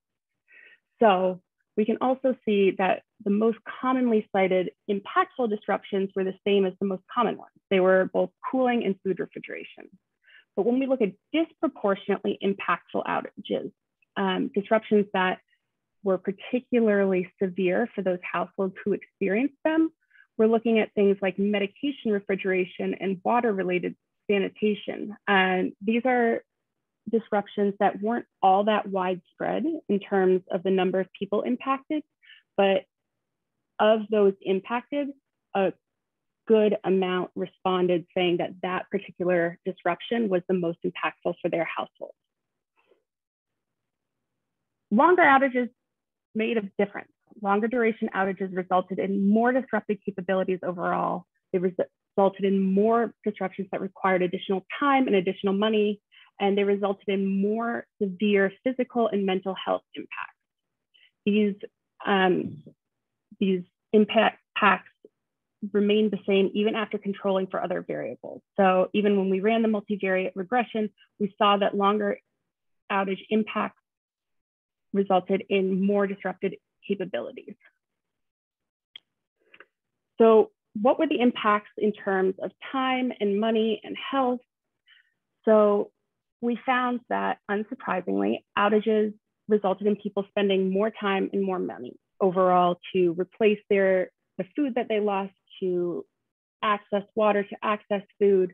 On average, households spent about 11.6 hours over the course of the outage being able to address whatever needs they had. They also spent about $200 over that course of the outage in order to replace or to mitigate the impacts of the outage. These are not insignificant numbers. The greatest time and monetary burdens came from keeping food from spoiling and replacing spoiled food. This is consistent with what we've seen in previous slides, with the food refrigeration really being a significant impact to households. The disruptions causing physical health impacts were most commonly reported were cooling the home, refrigerating food, and using important in-home medical equipment, all of which directly relate to physical health impacts. If you can't stay cool, if you can't keep food cold enough to be safe, you can have direct impacts to your health. The disruptions to mental health impacts were cooling the home, refrigerating food, and communication. These were the most commonly reported disruptions in terms of what impacted households' mental health. Again, looking at the impact of outage duration, these longer duration outages resulted in more disruptions with physical and mental health impacts. So we know that the longer an outage goes on, the worse off households are. There was some variation in the most impactful disruptions when you looked at it by community type. So we had urban households that were particularly likely to report disruptions to food refrigeration, and suburban households were particularly likely to report disruptions to sanitation, water-related sanitation. There's a wide host of variation in physical health impacts and mental health impacts in terms of severity and how common they were. And you can read our report to get a better understanding of all those. But I want to leave you with three key public health implications that we've drawn from this research. The first being that household disruptions have unequal impacts. Some outages are more common and more severe than others. To reiterate, home cooling and food refrigeration were both most common and most impactful disruptions that we saw. We saw a couple of outage and disruption types that had disproportionately impactful outcomes for households. These included in-home health devices, medication refrigeration, and water-related sanitation. One thing to note was communication didn't have particularly severe physical health impacts. It wasn't often reported as the most impactful disruption to households, but it was really common for households to indicate that disruptions to communication had significant impacts on their mental health. Again, kind of throughout all of this, the thread is that these longer outages result in bigger impacts across a variety of dimensions.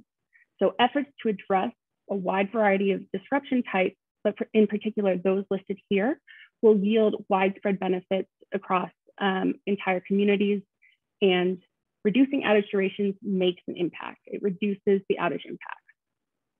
The second point I want to leave you with is that who you are matters. We saw a great deal of variation in terms of who needed what, and we saw that households with young children were more likely to report physical health and mental health impacts. We saw that households with chronic illnesses and disabilities reported more disruptions overall and reported more severe mental health impacts than other types of households. Households below the poverty line reported fewer disruptions than other household types, but they spent more time and more money addressing each disrupted capability. So even though they didn't have all that many disruptions, they spent a ton of time and a ton of money when these disruptions did arise. So some solutions there would be to be aware of these child-specific needs and provide child-friendly refuge spaces, prepare for disability-specific needs, and provide dependent care opportunities to help alleviate some of the burdens for those with disabilities, and to include income considerations when you're locating different relief stations. The final point is where you are matters. We saw variation in the household needs and intensity of impacts according to rural, suburban, and urban households. We saw more health and well-being impacts overall in rural households, and they were particularly likely to report this accessing food and accessing water being an issue. Suburban households were more likely to report issues with water-related sanitation and in-home health devices. Urban households reported more widespread issues in refrigerating food and more severe mental and physical health impacts from accessing food disruptions.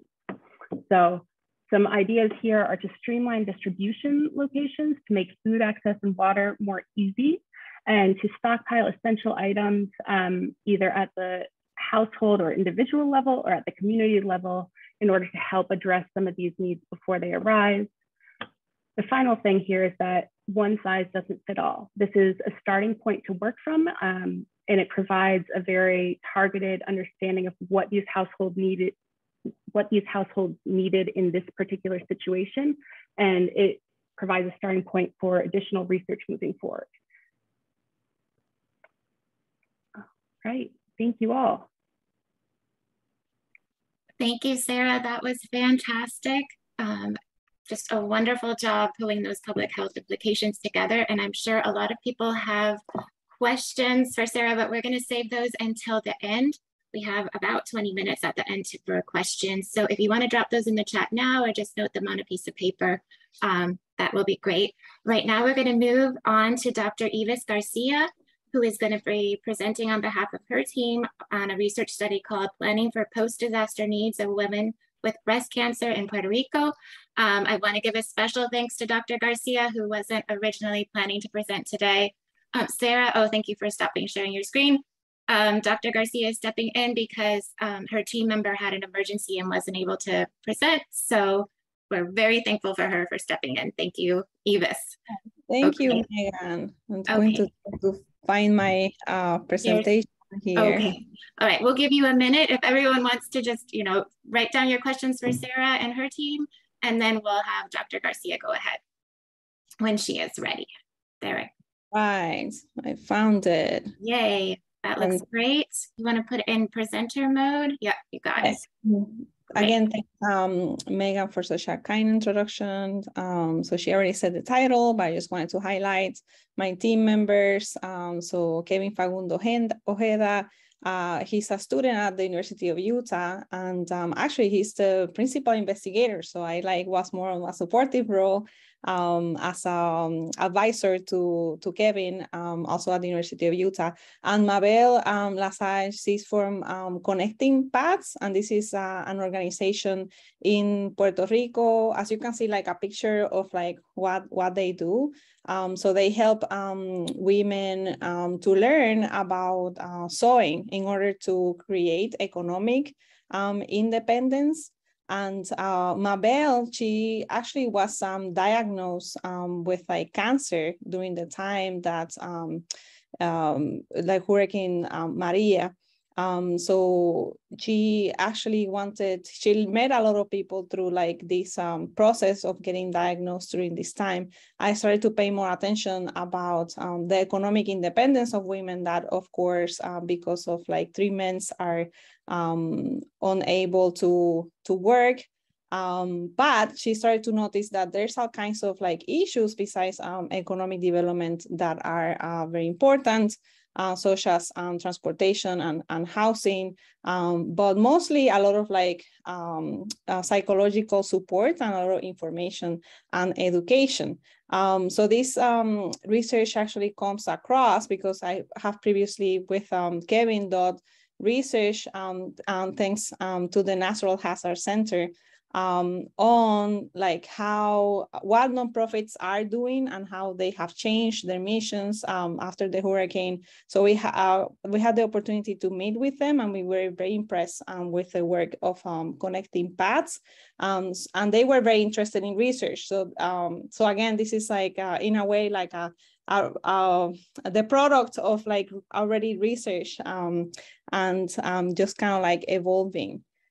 So this the site is actually the southwest of Puerto Rico, because we're looking at multiple disasters. So as you might know, there was like Hurricane Maria, but then and Irma, of course, but here we're trying to highlight Maria, and then the earthquakes in 2020, and later on COVID-19. And I'm already going to show you some of the findings here, because we asked in this like survey that we did, how if they were affected, and like 26% of respondents said that they were affected by Hurricane Maria. And again, like I'm not going to show a lot of findings. You can look at the report in terms of like interruptions of like electricity and like things like that. I'm just going to highlight some of those. But 26% said that they were affected by Maria. And then the earthquakes is even more, 70% of the respondents, and even more for COVID-19. And I think that part of it is that you can try to understand also how like COVID-19 was like very harmful for health and people that are specifically immunocompromised. So the purpose of this research is to examine the psychosocial needs. So psycho, more about, their well-being, how they feel, by also social needs, thinking about healthcare and information, education, housing, and other things that people need to have, again, their needs being met. All of them are women that were diagnosed within the last 5 years. So it was going to be like the 5th anniversary of Hurricane Maria in just like a few weeks, right, in September. And so we wanted to see like women that receive services specifically. So it's like women that in a way are very motivated to like connect with nonprofits and with organizations, such as connecting pathways. As I said before, we wanted to know, like, after receiving that diagnosis about this time, how these other disasters have affected them. And so these are the research questions. What are the psychological needs of women diagnosed with breast cancer after concurrent and consecutive disasters in the southwest of Puerto Rico? What strategies do organizations use to meet the psychological needs of women diagnosed with breast cancer after concurrent and consecutive disasters? And how can community partners improve the service delivery and promote resiliency among this very vulnerable population? So I had actually before this like a long diagram of like how we came up with the research questions and all that, because this is like a community-based research in where we actually created like an advisory team that is like of like members in the community that were either experienced just like cancer and receive services, but also nonprofit organizations that are collectivizing in order to provide services, doctors and foundations. And we interviewed these groups in order to create the survey. And then we went back and showed the survey to them. So a lot of like the fall semester, it was like back and forward doing this in order to create the survey. And then what we did, it was like we trained people from Connecting Spans and also like Esfuérzate y Sé Valiente. That's another organization that does collaborate. And then we like trained 2 people in the community to go out, and they were the ones that collected the surveys, and people were paid to participate in the interview and in the survey. So 25 for the interview and 20 for the survey. The method, it was like the women like will meet other women at like a community center, outside, just like made meetings to try to just tell them about the research first and why it was important. And then people will be asked if they wanted to complete a survey, and later on an interview. So it wasn't like that successful to like meet in person. A lot of people are like, again, immunocompromised and want to do that. So many of them prefer to do things over the phone. But at the end, we got like 33 surveys. We still want to complete more, so our goal, it was like at least 40, and then 26 interviews, but 20 of like women, and then 6 that are of this advisory committee. And then as I said, it's a mix of in-person and also telephone. And so the average of the participants were like 44 years old, and about 35% graduated from high school, and about, or 43.4% have a bachelor's degree, and 56.5% reported an income of less than $10,000 or less. But again, it's not like too much of a surprise, being in Puerto Rico, that a lot of the women, right, and participants were lower income, and that 86% of the respondents were below poverty line. All of them live with family members, and they people that help them out through this like process, and with an average of 2.8 persons per households. And here, like some preliminary findings.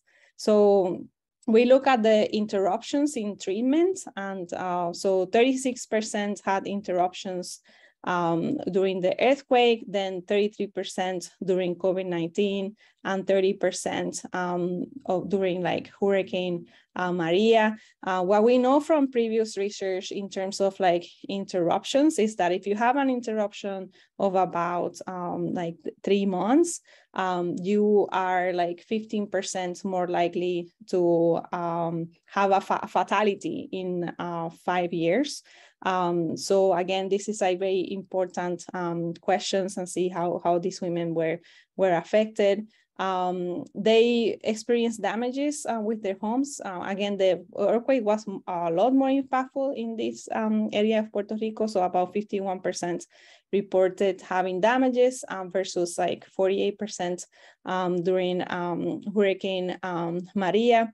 Luckily, not all of the women had like homes that were completely just like unusable, but there were a few, and there were like a few that also had to stay during the shelter, and at the same time they managed to keep receiving their cancer treatments while they were in shelter. And another big challenge for people was like access to transportation. For us, it was kind of like surprising during the COVID-19, this became like such big deal. So it's 23% of people, and this has something to do with like some limitations of like whom you might be able to travel, if it's a family member or not.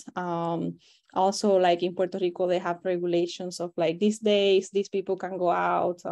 They have, the odds or the the license plates that are events. So it was a big complication.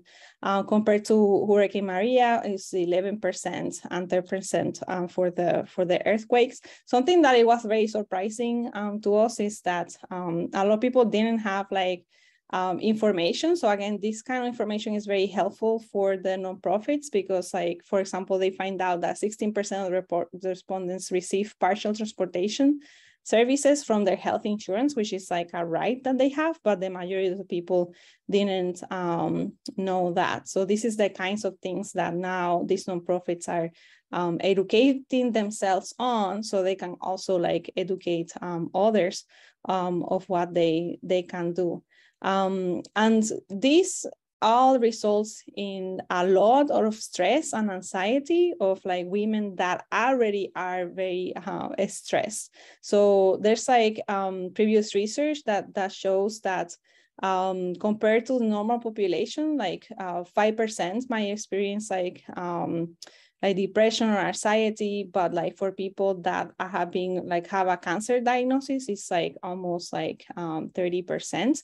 And what it was also like interesting in our own research is that 28% said that disasters contributed to their stress while receiving cancer treatment. So they already were stressed out, and then it was like this like compounded stress of having the disaster, and again having all these things in their life being destructed besides their health.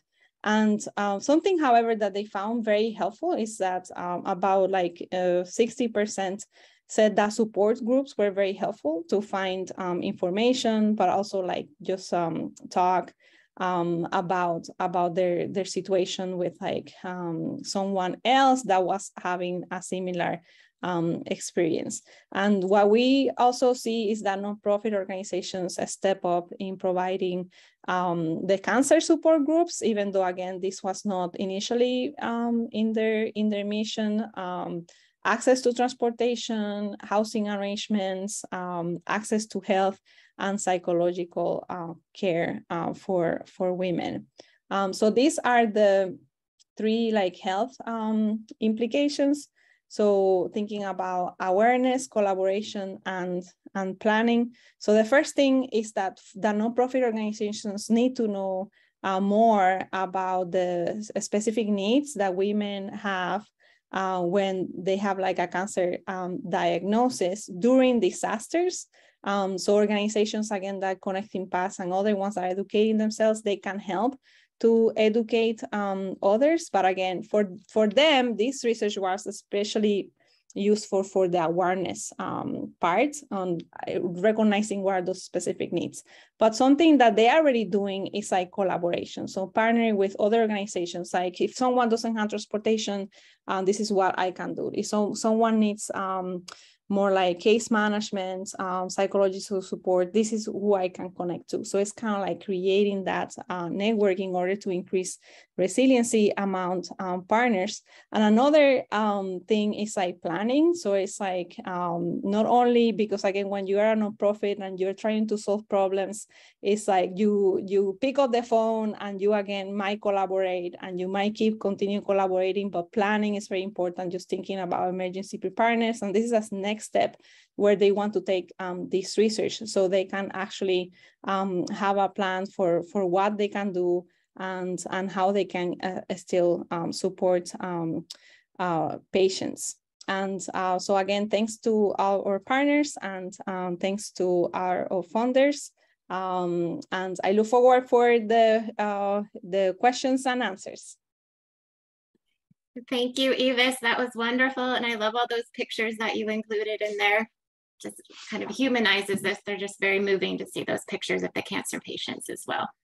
And I really look forward to questions for Dr. Garcia. Now we're going to move on to Dr. Diana Ramirez Rios, who is going to present for her team. And they are presenting on the topic, exploring post-disaster transportation barriers to healthcare of socially vulnerable Puerto Rican communities. Okay, are you ready to go, Diana? Can you see my screen? Oh, you look great. Looks wonderful. Okay, excellent, thank you. Thank you, Megan. Hello, everyone, and thank you for being here. My name is Diana Ramirez Rios, and I am from Rensselaer Polytechnic Institute, together with some colleagues from the Industrial and Systems Engineering Department. We developed this project with Professor William Wallace and an undergrad student, Jordan Kinsler, who supported the entire process, especially the data collection and analysis part, which I will talk in a moment. And then we also had some great collaborators, especially two of our co-authors, which is Norian Martinez Villota from San Juan Bautista School of Medicine, and Paola Mendez from the School of Medicine Recinto Médico from the University of Puerto Rico. And there were several other collaborators, great collaborators that supported along the process. And I want to highlight that our work is pretty much focused on what were like the transportation infrastructure challenges in Puerto Rico, but also we analyzed what was missing in terms of health capacity. So our research studies these transportation barriers to healthcare of socially vulnerable communities in Puerto Rico following a disaster. And our work was started in December last year, and then continued until this date. And our research was in several counties along the entire region, but I will say Puerto Rico was all the analysis, because we did some data analysis for all counties in Puerto Rico. So we focused on two main research questions. The first one was, what transportation barriers prevented residents in socially vulnerable communities from accessing timely healthcare in the aftermath of Hurricanes Irma and Maria? So we focused our analysis as well in terms of this one of the most pressing in major events in a century, which was a catastrophic event left by Hurricanes Irma and Maria. And then the second one was how can public agencies, service providers, and community members address the post-disaster transportation barriers to healthcare? So basically what we did was we developed, this was a mixed method approach. So we developed first a statistical analysis of publicly available data, and then we complemented this with findings gathered from interviews with stakeholders in all the health, all the stakeholders we could in terms of the health system, and also in terms of disaster response and emergency response. And then we developed some focus groups with community members. These were a mix of members and leaders of the community. And then so what we did was we first constructed a database with It was county level data for all 78 counties in Puerto Rico. In this database, we also included CDC Social Vulnerability Index. We wanted to analyze how other factors influence, more socially vulnerable groups. And I will talk a little bit more in a moment about that. We develop a statistical analysis to understand the transportation and healthcare access variables that compounds with social vulnerability. And then in the second part, we collected fieldwork data through in-depth interviews and focus groups. So just to give you an idea of our analysis, what we took was CDC's 2018 Social Vulnerability Index, and we plotted this in terms in Puerto Rico. And one thing I wanted to highlight from this map is the very special geographic and transportation conditions in Puerto Rico. You can see that there are two main highways that cross, one from the capitals San Juan, and then and to Ponce, another main city. And then we have another interstate that goes through the northern part. After that, they're just other main roads and a lot of streets. But the access then gets a little more complex in terms of the center part of the country, where there are also a lot of mountainous regions. And there are other challenges that also influence that you cannot see from the map, which is a whole bunch of streams and rivers that also get flooded after any storm. So after Hurricane Maria, that was a big issue. And so I want to first highlight what we did after we collected the entire data set. That included, so we included some transportation network variables that we calculated based on GIS. So we calculated kind of the length of streams and rivers, total length of streams and rivers. All this was at a county level. The number of streets and the highway lengths. And also we captured the distances between critical facilities for all different counties. And also one interesting distance that we wanted to particularly note was the distance to the only trauma center that is in the capital city. So there's only one trauma center. And so we captured the distance to the trauma center. And you can see here first in the map that you can see is the top 10 highest socially vulnerable counties based on the CDC's Social Vulnerability Index, and then the top lowest, which is the greener regions, and some plotting of where hospitals are and the municipality centers. And so you can see how it is a little unevenly distributed. We can see the center part of the island, which has a lot of challenges. This is highly socially vulnerable counties. And so one of the things that we develop here, and here you can see it color-coded, are what variables are positively correlated with social vulnerability and which are negatively correlated, to get some idea of what happens, how would counties then react towards these challenges. So we can see that the length of streams and rivers was positively correlated. That means more counties that have more rivers, which are flood-prone areas, are going to be highly socially vulnerable. And then we also have distances to closest police stations being one of the variables that influence in that case the distance for this highly socially vulnerable. They are being farther away from closest police station, which in the moment of an emergency will act as kind of one of the main responders. And so another interesting aspect here was the distance to the trauma center was positively correlated, as well as the distance to the closest healthcare facility or hospital, which means that also highly socially vulnerable counties are farther away from this center. And you can see that the capital city, then it's not surrounded by the highest socially vulnerable counties. And then we have some negative correlation which give us kind of the positive aspect of this. For the lowest socially vulnerable counties, we can see that they are close to schools or colleges or religious sites. And that's positive because in a moment of an emergency, they can act as refugee centers and places where they can accommodate for doing a medical emergency. So I want to go ahead and also talk about the qualitative analysis. So we developed in-depth interviews for 18 participants, comprised of like doctors, hospital staff, a few emergency responders, private organizations, nonprofit, and community leaders.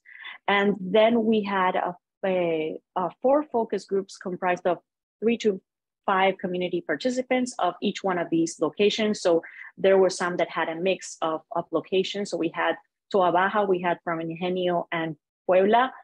We had Rio Piedras from Hill Brothers. We had people from Humacao, Santiago, and Luquillo. And also we had from Rio Blanco, Nahuabo, and Buenos Aires, Caguas. And these are some of the images. 2 of them were shared by some of our community leaders. So they actually had this from back then after Hurricane Maria hit. And so one of the interesting things information that we collected was what were the challenges after these hurricanes. Pretty much was that some of these counties were flooded, and they were isolated because of that flooding. They couldn't go anywhere. And also for the mountainous regions, the debris left on the road couldn't allow them to move to the nearest hospital. They had challenges. One of the communities had a challenge with a bridge that was inoperable, and that was pretty much the best way they could go to the nearest facility. And also their centralized emergency response system failed. I want to quote here participant 2A4. He said, "The rivers flooded, roads collapsed, trees and landslides prevented access to communities because infrastructure was too weak. And to this day, after almost 6 years since the hurricane, there are still roads that are difficult to access because the hurricane destroyed them badly." And then he said, "This is a vulnerability."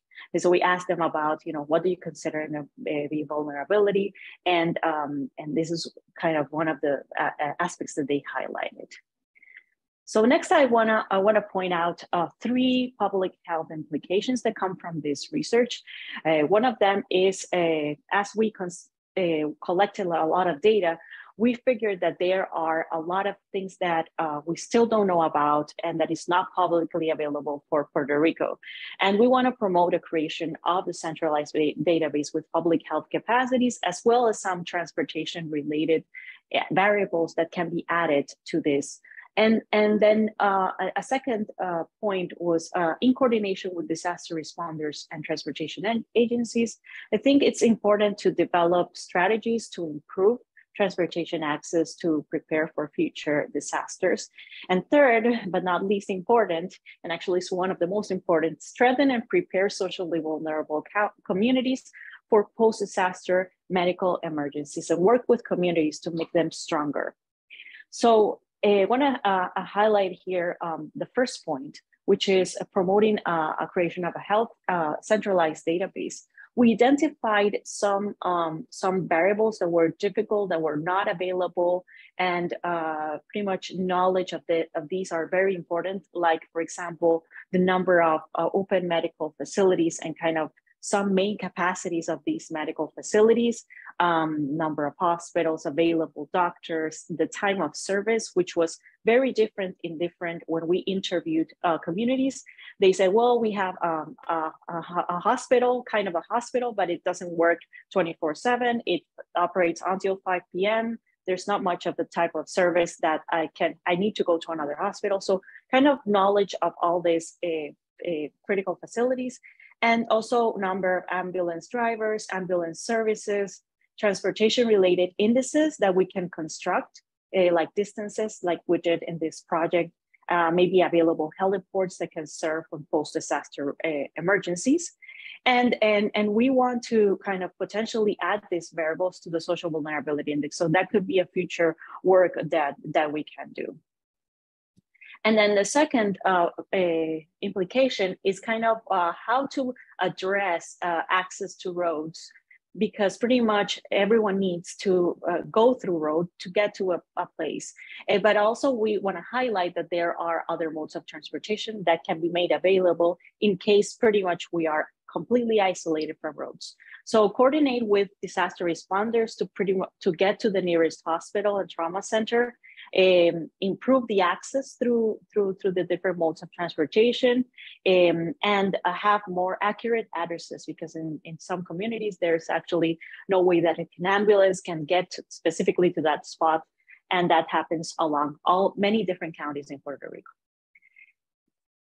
And then the third public health implication is strengthen and prepare socially vulnerable communities for post-disaster medical emergencies. And I want to highlight here that communities want to help, and they are doing their own work through their own community. They are establishing some protocols for any future disaster, and they are detecting these critical facilities where they could operate in case of an emergency, and they cannot go to any hospital. So they are training themselves in CPR. They're doing a lot of different stuff, getting solar panels. And so I think getting to this, the socially vulnerable counties and prepare them. And another interesting aspect is to conduct the census of the population health conditions, which can be done in collaboration with the communities to know exactly which communities have stronger vulnerabilities. And so, and also have medical teams in place to visit communities when these get isolated. So these were all my public health implications, and I would like to thank the Natural Hazard Center and CDC with the support of this fantastic project, which was very important for us. Thank you.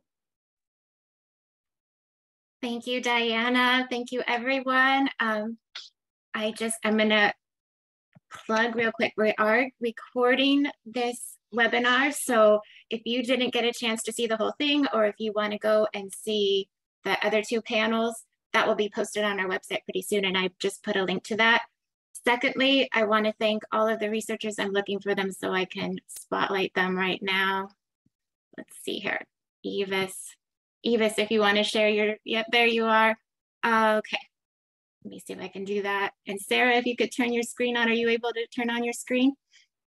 There you are, Sarah, thank you.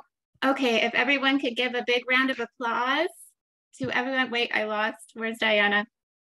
Okay, well, I'll find you in a minute, Diana, and I will spotlight you too. Can you put your screen on? Okay, all right, anyway, everyone give a big round of applause to the presenters who did a fantastic job. I didn't see any questions in the chat, but if you have a question, could you go ahead and raise your hand and we will get started with questions. I think I spotlighted myself, so I'm gonna get rid of me and find Diana here.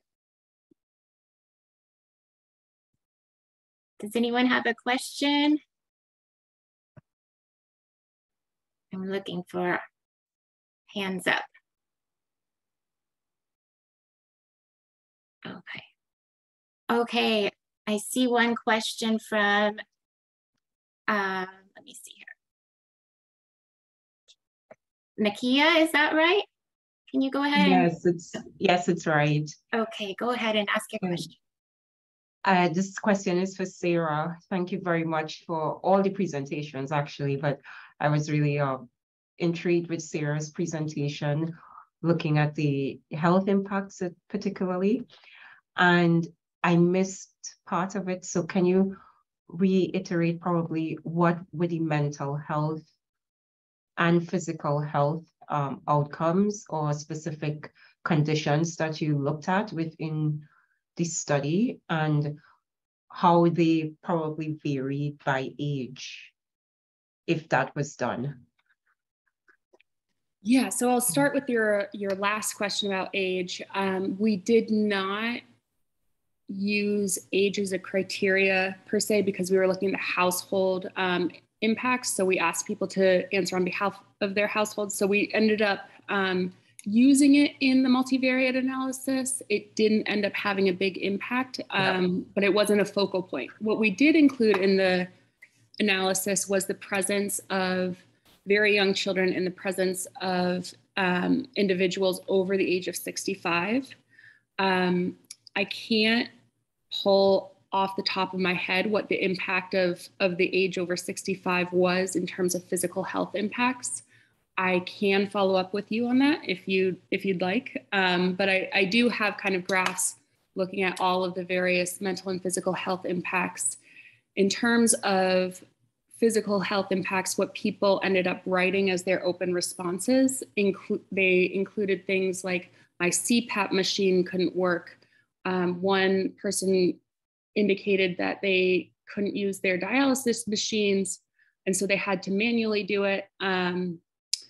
In terms of the mental health impacts, we had quite a few women with young children and one who was pregnant who were really concerned about the short-term health impacts of not accessing things like food and water. But also we had quite a few that were concerned about longer-term health impacts, like I'm relying really heavily on preservatives in my food so I can have food. You know, I'm fine over this 1 day to 1 week period of time, but I'm worried about the implications in the long run. So those are kind of the qualitative responses. I can pull up the graph of kind of what people said mattered, if that's helpful. Yeah, great. So let's share that. Let me just enter presenter. Yeah, so this was more generally, again, the gray bars represent what people reported having outages for. And what we've noticed, and you might notice additional things, but what we've noticed is really, okay, we've got the cooling, food refrigeration, and in-home health that are really high, both in terms of the number of people reporting it and the number of people who reported physical health impacts from it, which is not shocking. Those are very clearly linked to physical health impacts.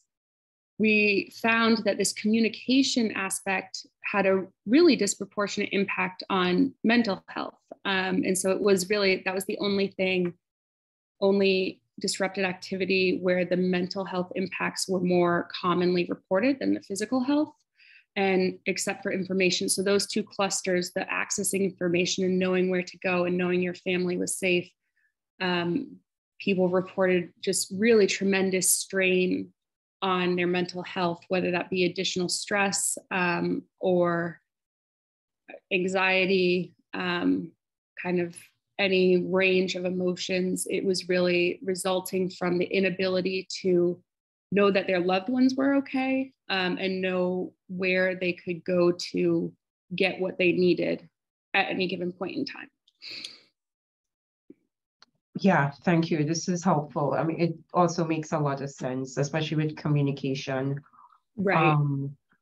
Not being able to access different types of support as well adds a different level of strain and stress, the uncertainty of when you might get support, and for people that you care about, not knowing whether they're okay, it also adds another level of mental strain. So yeah, it was very interesting. The detail that's covered here, it's really impressive, so, and inspiring. Thank you. For all of the presentations actually. So yeah, it's just very encouraging for research, future research. Well, we've been grateful to have the opportunity. So this has been a great program overall. Thank you, Nakia. Sarah, if you could stop sharing, that'd be great. We have a question for Diana in the chat, so I'm going to move it to you. Hannah asked, Diana, are actions being taken to include data you collected on access to healthcare facilities and social vulnerability indices?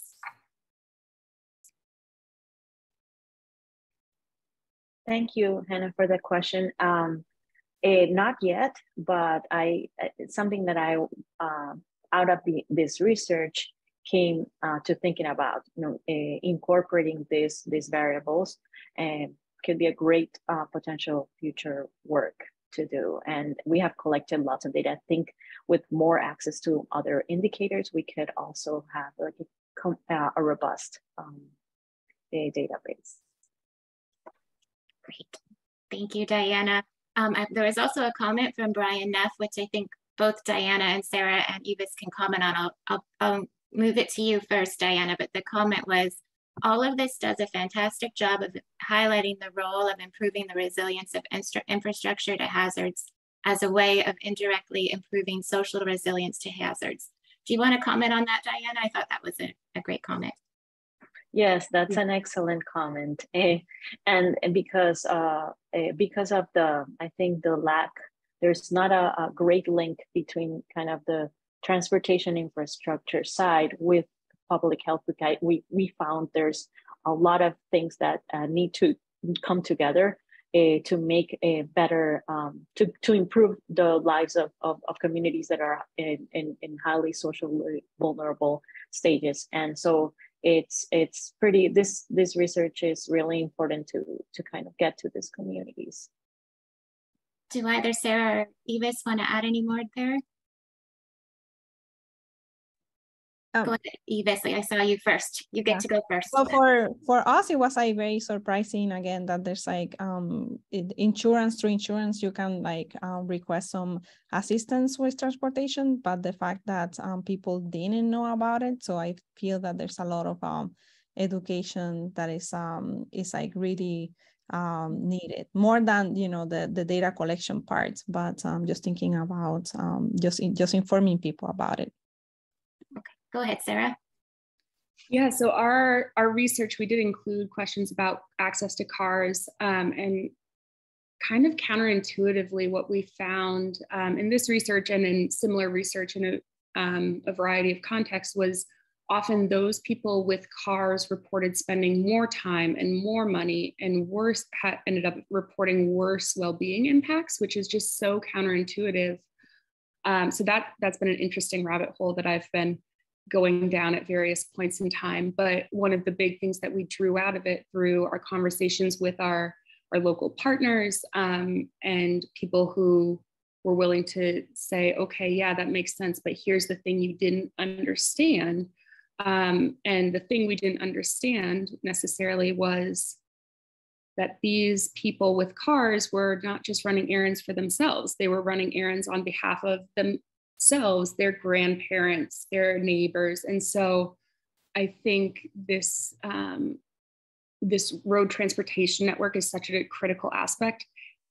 And there's so much more we need to learn about who's able to even access that, who's able to take advantage, and who ultimately does end up doing the bulk of that driving or walking or whatever it is. So yes, I have lots of thoughts that lead, I hope, to a lot of research.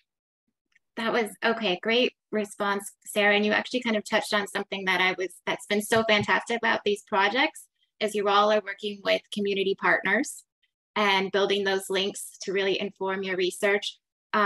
And I actually, that was one of my questions for Evis, because you talked about how you actually trained people to do the research. So I wondered if you could talk a little bit more about that. Yeah, so again, the people who have the experience or going through a diagnosis of cancer and also having to figure these things out for themselves can be the most useful and knowledgeable to talk to other people in the community. So again, they are kind of like, they know, they have the information, but in a way they're also learning through this process about the experiences of others. And the idea is that they are community leaders that then could help facilitate educational programs. So that's kind of like the whole point, is like that connecting pans, and also like Esfuérzate y Sé Valiente. They want to like show this like information to people in the community, and basically do something similar to train the trainers, right? And I think that, yeah, if we approach like research more in that way, more like participatory action research, right? Where people are also learning, but also sharing what they learn with others. And obviously they will continue this, and it's more sustainable because they're out there with the information. It was a great, again, like a great process. Usually I would say it takes more time, right? Yeah. To do like the training, and if you know, if we didn't meet or the number that we wanted at the time that we wanted, but I think that that's you know, that's fine. The important thing is like to also keep the long-term partnership, so knowing that, you know, the research will continue and will evolve, and that's like, again, perfectly fine. Very understandable. That is a very, all of these researchers have been working under a very tight timeline, and the fact that you were able to train as many people as you did and get done what you did is, and the amount of time that you had is amazing. There is I wanted Diana too to comment on the focus groups and how that kind of informed your research and like working with the community, because it did, I think, also kind of inform your understanding. You want to go in there, and then I'm not sure if it's Bea or B. If you want to go ahead and come off mute, you can, after Diana's talks, you can go ahead and ask your questions there. Okay, go ahead, Diana. Yeah, thanks, Megan. I think that working, we did four focus groups, and after we started with the first one, then after the last one, it was kind of, it was so awesome. Like all the knowledge had been like accumulating from all the things that they said. And one of the things that I highlighted in the presentation was that these communities are all working hard within their community to make things better, and they're doing awesome jobs. I had questions, I had some proposed strategies, and many of them just, they said, no, that's not working for us. We did this, we are already have this, for example, this facility that we can accommodate to, and we're working on making that sustainable, having access to water, having access to electricity, so that they serve as a point of when they get isolated.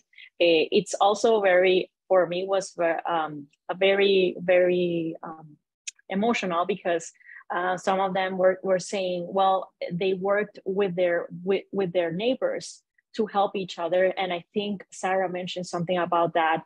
They used their own vehicles to take others that didn't have vehicles to get them to a hospital. And because the roads were closed, they took their own machetes, and they took all the tools they had, and they were able to clear up some of these roads by themselves, because of course emergency responders were not there on time.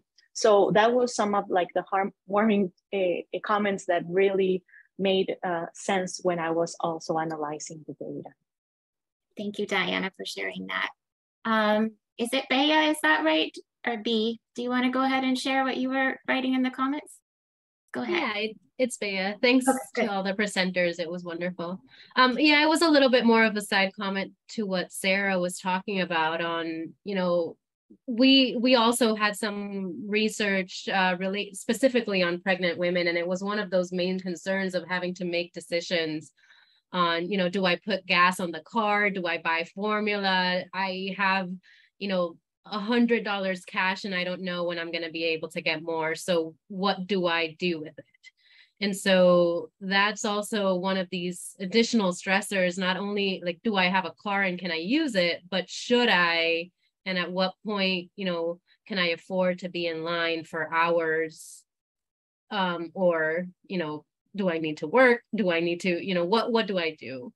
And it's also this, that factor in regards to the transportation is, I think, not just, I think it's commonly overlooked that it's not just having it, but it's also, is it viable, and what does that represent, and what do they need to actually remove from their, you know, circumstances within this, situation to actually be able to use that tool that would seem very useful. Like if you have a car, then you can get out, or, if you have a car, you can go and do X, Y, and Z, but at what cost?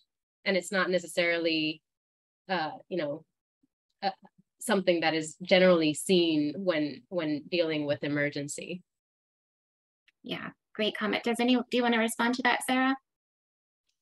I think Bea really, she covered it all, but the only thing I can add is we've seen similar kind of cost benefit analysis questions come up in this research and other research in similar areas. And you're right, especially this question, I think for me, of the can you afford to be waiting is particularly interesting and particularly hard to get at through survey questions. So I'd be curious if Bea, if you have solutions as to how to really get at that level of detail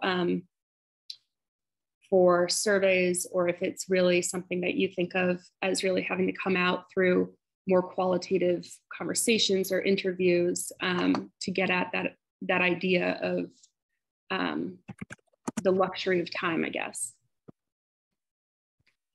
Yeah, that's a huge challenge in surveys particularly, but probably qualitative is going to be the best one. Okay, we are officially out of time. I've just put a link to all of the reports from this series in the chat.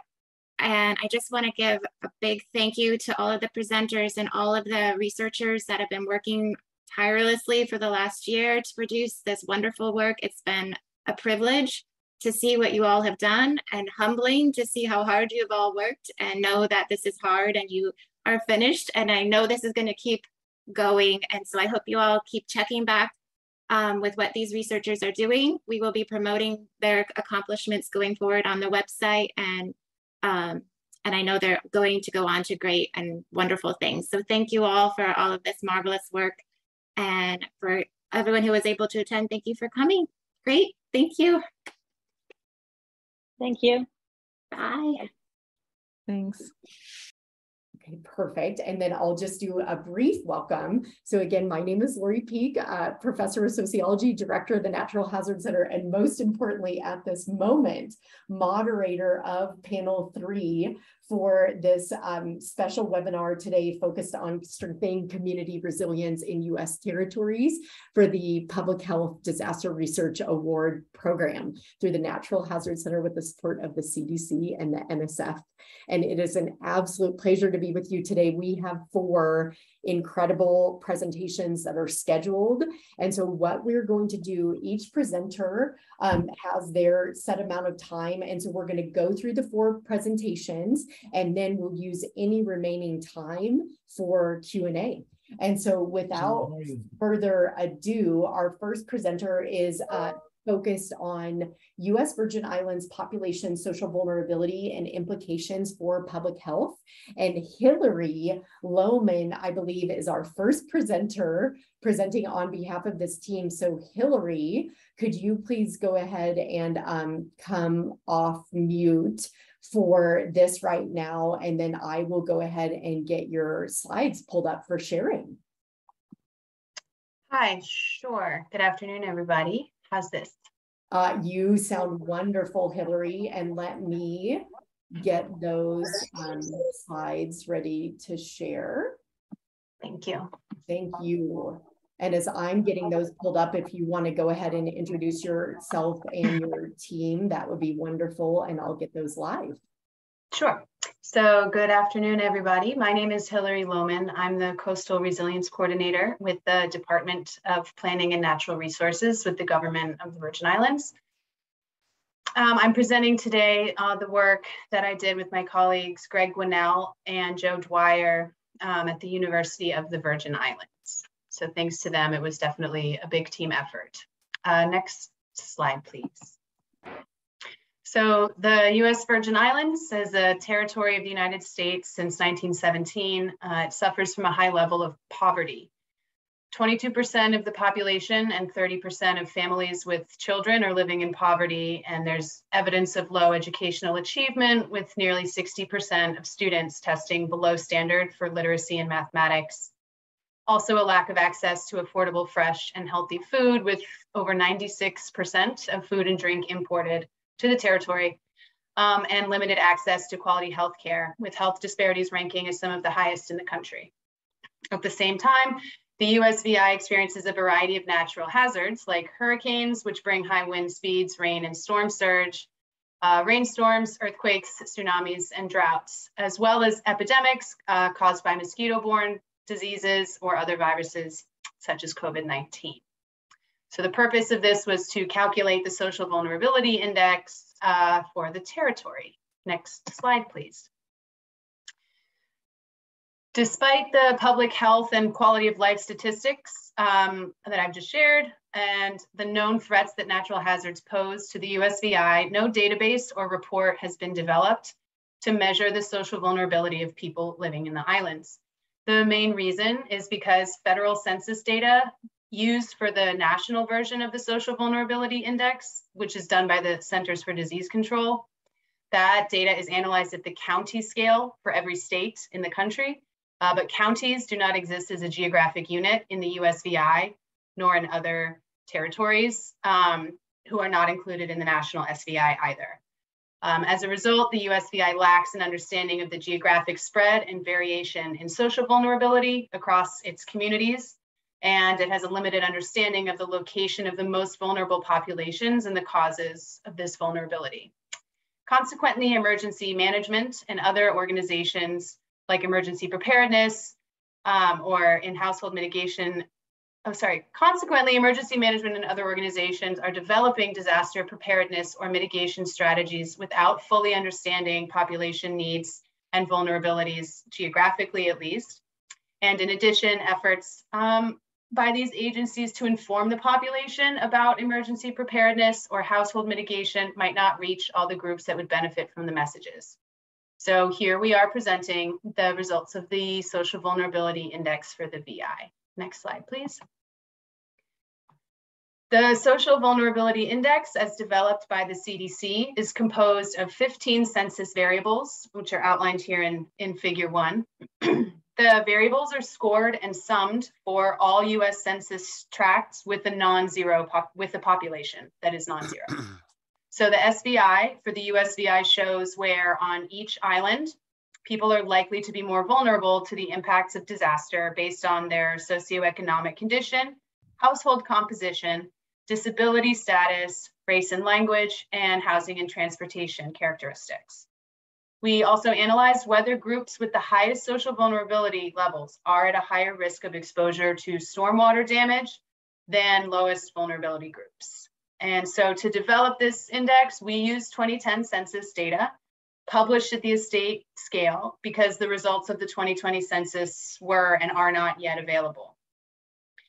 So the 2010 census contained 335 estates. 85 estates had a population of 0. So this SVI is based on the remaining 270 estates of the Virgin Islands.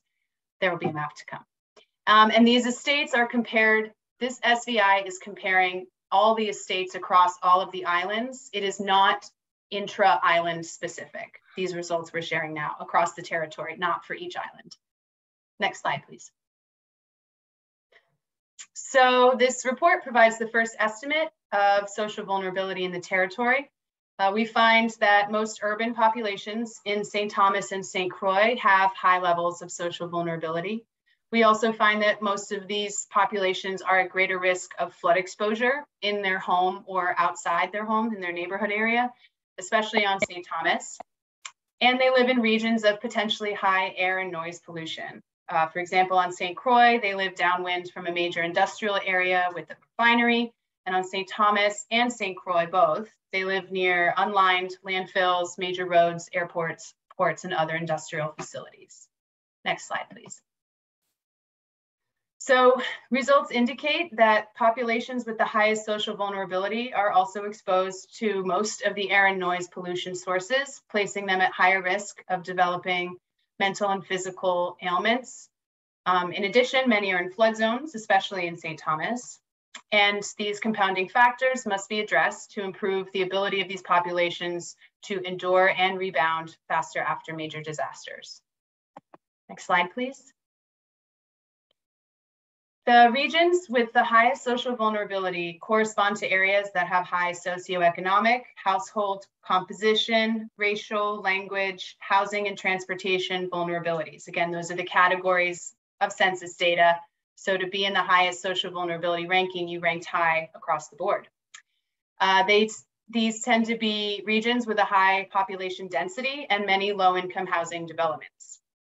The most vulnerable regions are states around and including Guam on St. Croix. Again, now we're talking the top 10 most vulnerable estates. So we have Guam on St. Croix, followed by Bavoni and Charlotte Amalie and St. Thomas. A lot of estates, including Guam, that are west and therefore downwind and around the St. Croix South Shore refinery. They're all in that green circle there. So those areas are all downwind of a refinery. And Christiansted, as well as Tutu, Christiansted in St. Croix and Tutu in St. Thomas, indicated on the map. And estates north of Tutu also show high overall vulnerability. And our analysis indicates a significant correlation between social vulnerability and low air quality and noise. On St. Croix, most of the regions of higher social vulnerability are again downwind of this industrial area as indicated on the map. That westward polygon. And an unlined landfill. This refinery has been cited by the US EPA multiple times for air quality violations and was shut down last year. And the landfill has experienced many fires. Also, people living in the estates in the Christiansted region on that northern shore of St. Croix, which our results show to have higher social vulnerability, are surrounded by a very active urban center with industries like ports, fossil fuel power plants, seaplane, desalination plant. All of these tend to emit a lot of pollutants and noise. Similarly, on St. Thomas, the Bavoni area in the southeast is where an unlined landfill is located, and it's a main transportation corridor for the island. Charlotte Amalie in the middle south of St. Thomas is also a main transportation corridor, home to the cargo and cruise ship ports, an airport, fossil fueled power plant, and many other manufacturing plants. So while there's no data on the effects of noise from ports, it's likely that there's the capacity to experience more negative health impacts due to air and noise quality. Next slide, please. So when it comes to flooding, previous studies have shown that areas with higher social vulnerability tend to suffer the most from flooding impacts. Here you can see many of the most extensively flooded areas indicated in blue are within some of the most socially vulnerable estates, especially in St. Thomas. The area of Bavoni, Smith Bay, and Charlotte Amalie in St. Thomas are of particular concern. This is not surprising because many of these areas are both along the coast and also at the end of guts, which are the ephemeral stream beds that carry rainfall runoff based on island topography. Flooding in St. Croix is generally more widespread than on St. Thomas, especially on the southern end. Regions with high social vulnerability, such as the estates west of the refinery, seem to also suffer from flood risk, as well as the Christiansted area. But this island has many more estates with medium to low vulnerability, also in the flood zones of the island. Flooding on St. John is much more localized and restricted to the immediate coastal areas. This has a lot to do with St. John's topography. And there are some flooding concerns in the more vulnerable areas near Cruz Bay, but the overall flood risk on St. John is generally limited compared to the other islands. Finally, these observations are confirmed by statistical analyses. 73% of the residences that are in flood zones are inhabited by the most socially vulnerable individuals in the VI. This varies by island. There's 87% of flood-prone homes on St. Thomas belong to highly socially vulnerable people. 71, so it's 87% in St. Thomas, 71% on St. Croix, and 33% of flood-prone homes belonging to highly social vulnerable people in St. John. So St. John continues to be an outliner, and there's a lot of reasons that we can unpack in later conversation and research across the territory. Next slide, please. So finally, the Social Vulnerability Index can help public health officials and local planners to better prepare for and respond to emergency events like hurricanes, disease outbreaks, exposure to dangerous chemicals.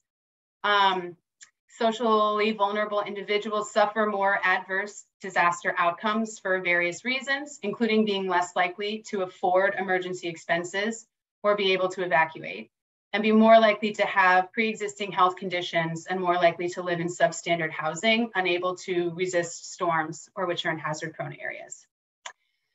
This USVI, SVI, the Social Vulnerability Index for the territory, has many implications for different agencies.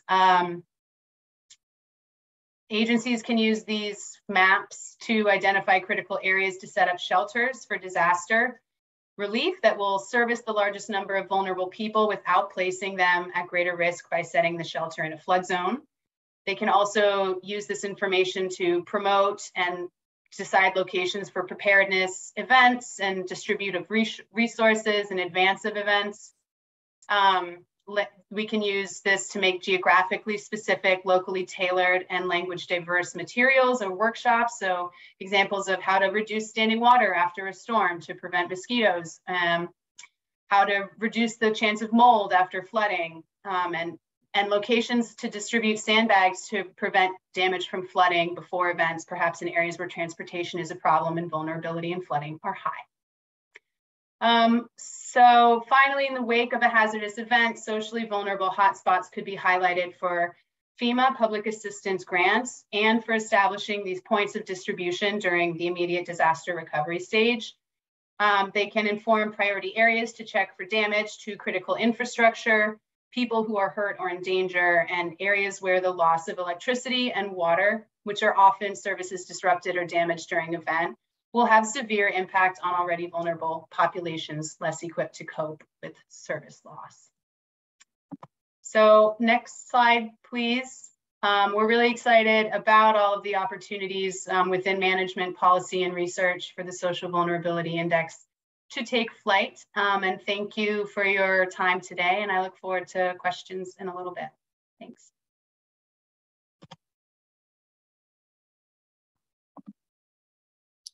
Hillary, thank you so much for that presentation, and just reminded yet again that we can't monitor what we don't measure.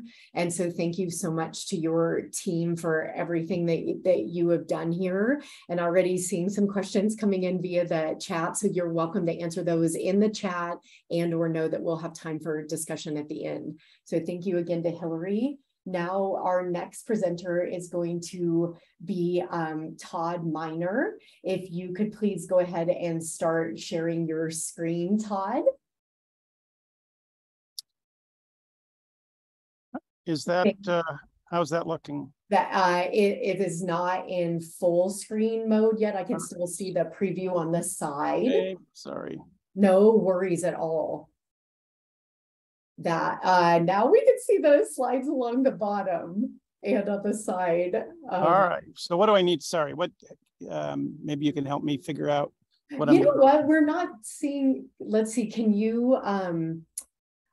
The way I do it is at the top. If you click on slide, there we go. That's perfect. Great. That is absolutely perfect. Let's do that. And we're going to go ahead and turn this over to Todd Miner now, who's going to present on his team's project, Community First Aid Training as a Tool to Strengthen Community Resilience. Todd, over to you.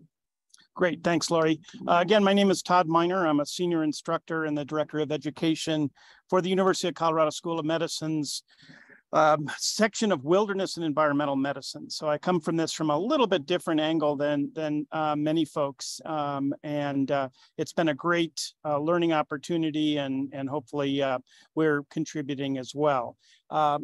We had a great team working on this project, Dr. Simon Priest from the University of New Hampshire, and then Tanya Camacho and Joan Flores and Jerry Rogers with Northern Marianas Island College. That slight should be changed there, but they were all wonderful colleagues that helped a great deal.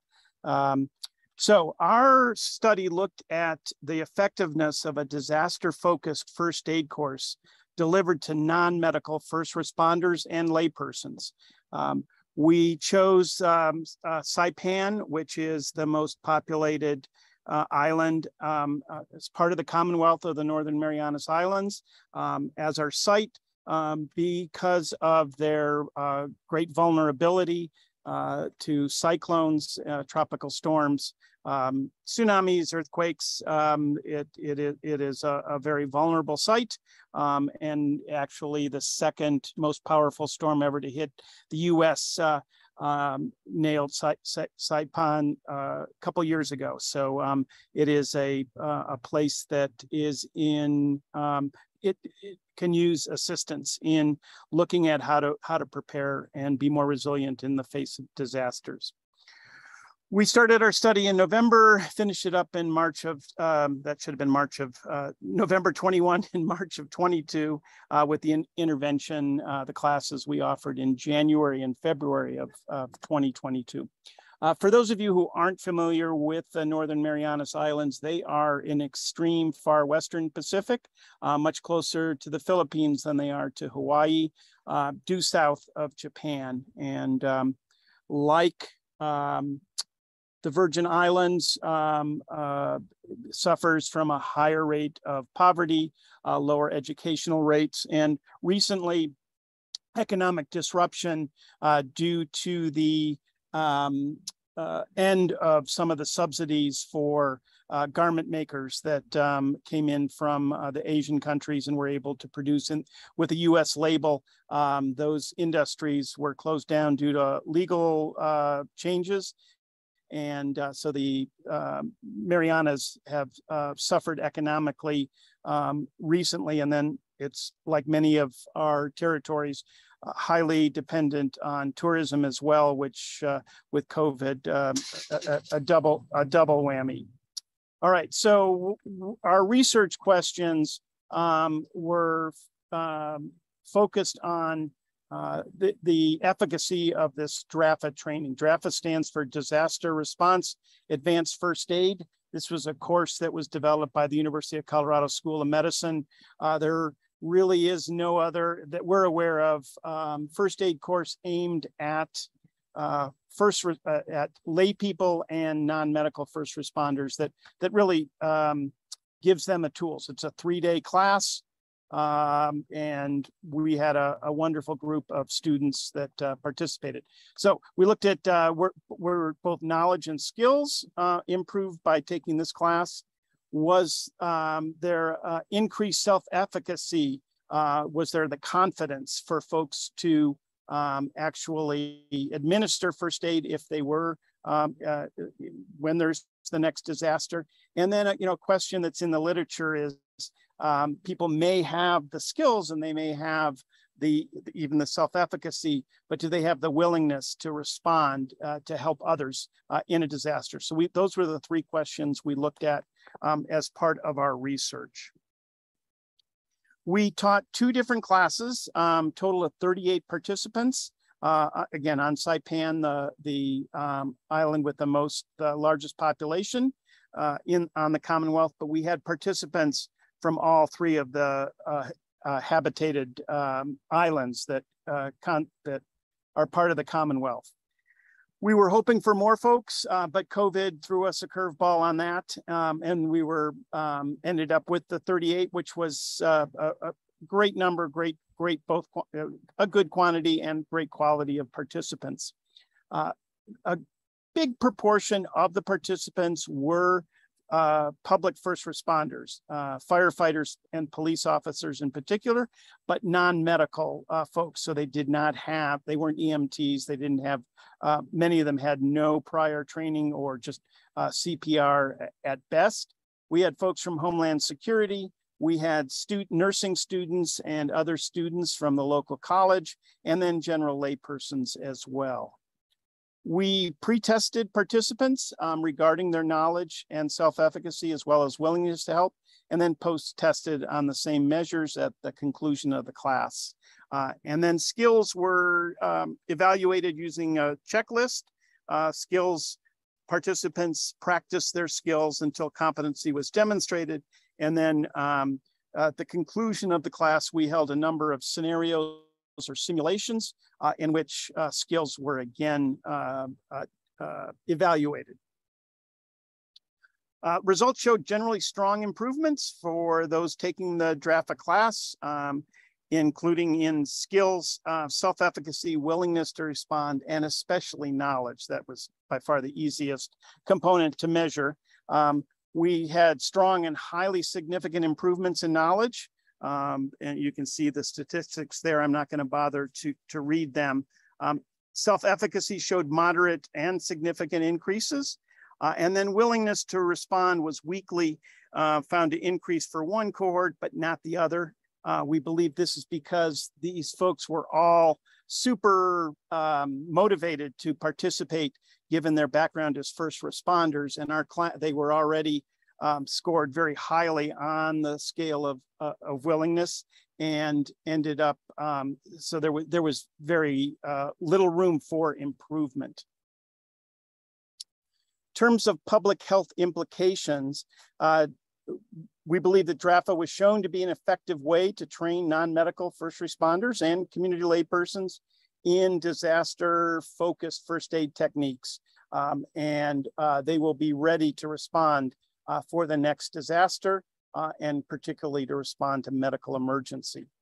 A aspect that I didn't foresee at least, is that how well the course brought together various agencies on the island, police, fire, Homeland Security, EMS, and the local higher education community. So the class, in addition to giving people great first aid skills, also strengthen networks and partnerships across the island. We believe that DRAFA goes beyond making communities just more resilient to disasters. It makes them far stronger and healthier from day one of training. So these skills, the results are not just relevant to the next disaster, but they are probably already making a positive difference as people are able to respond to neighborhood medical emergencies, backyard first aid situations, things like that. So it's both a strengthening of preparedness for disasters, but also just strengthening communities in general.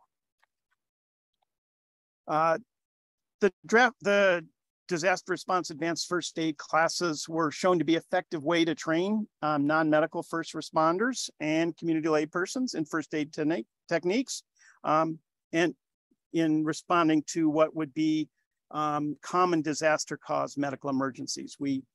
In this class, we customized it for Saipan. What is it that they're most concerned about, and which is tropical storms, but they also have to be prepared for a number of other disasters that could befall them, including earthquakes, tsunamis, active volcanoes, rising sea level, etc. In terms of public health implications, we believe that DRAFA will reduce disaster-caused surge demands to the healthcare system by training laypersons to treat neighbors and community members, keeping patients out of the system. The health system in Saipan, in the Commonwealth, is already stressed. COVID added to that stress. They are already at capacity, and in a disaster, a huge concern will be how are these additional patients going to be treated, and the DRAFA class, we believe, will be able to assess and treat minor injuries, keeping those individuals out of the hospitals, and so that the hospitals can focus on the most critical patients. Based on these findings, we believe that DRAFA should be both more widely offered and further studied to improve its efficacy. The DRAFA curriculum, again, was developed by the University of Colorado School of Medicine. It has not been delivered widely, and we would love to see more studies to ensure that what we are teaching makes the most sense. We've reviewed this with local experts, but there could be a lot more outside evaluation of the content of the course as well as its efficacy. Again, I think a big benefit of this course was bringing together the various agencies on the island, or islands, I should say, and strengthening networks and partnerships.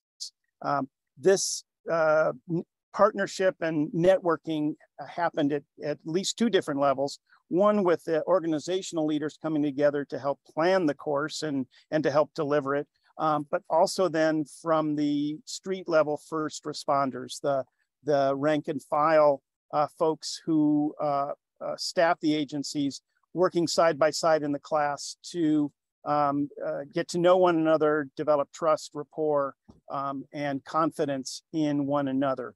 I think that was a unforeseen benefit, at least again, from my perspective. As I mentioned, I believe that DRAFA goes beyond making communities more resilient to disasters. It makes for stronger and healthier communities right from the get-go. So we're already, the Northern Marianas are already seeing benefits from this training. The DRAFA trained personnel are ready to respond to day-to-day medical emergencies. It doesn't have to, again, be just a disaster emergency. And the DRAFA class has, as mentioned, strengthened networking and partnerships between many organizations, both on the planning and implementation, but also in the training of individual staff members. This was absolutely a team effort, and there were many players that helped make this possible, particularly the College of the Northern Marianas, the staff and administration there and faculty were outstanding in helping make this possible. That's what I've got. I will look forward to questions and turn it back over to Lori. Thank you. Todd, thank you so much for that presentation. And I don't want to misspeak, but I think your team over the last 2 years was the first project we funded to focus on the Northern Mariana Islands. So thank you for the deep collaborative partnerships that you developed in this region. And you already have a bit of questions coming into the chat. So again, everyone, if you have questions for Todd on this project, please do add them to the chat, and or we'll have time at the end for more Q&A. So Todd, thank you so much. And now we're going to move to our next presentation by Nitin Roy and Nisha Claver, which is focused on disaster information and communication technology use among the U.S. Virgin Islands at-risk populations. Nitin, thank you so much for sharing your screen. And now we're going to turn the microphone over to you. Thank you.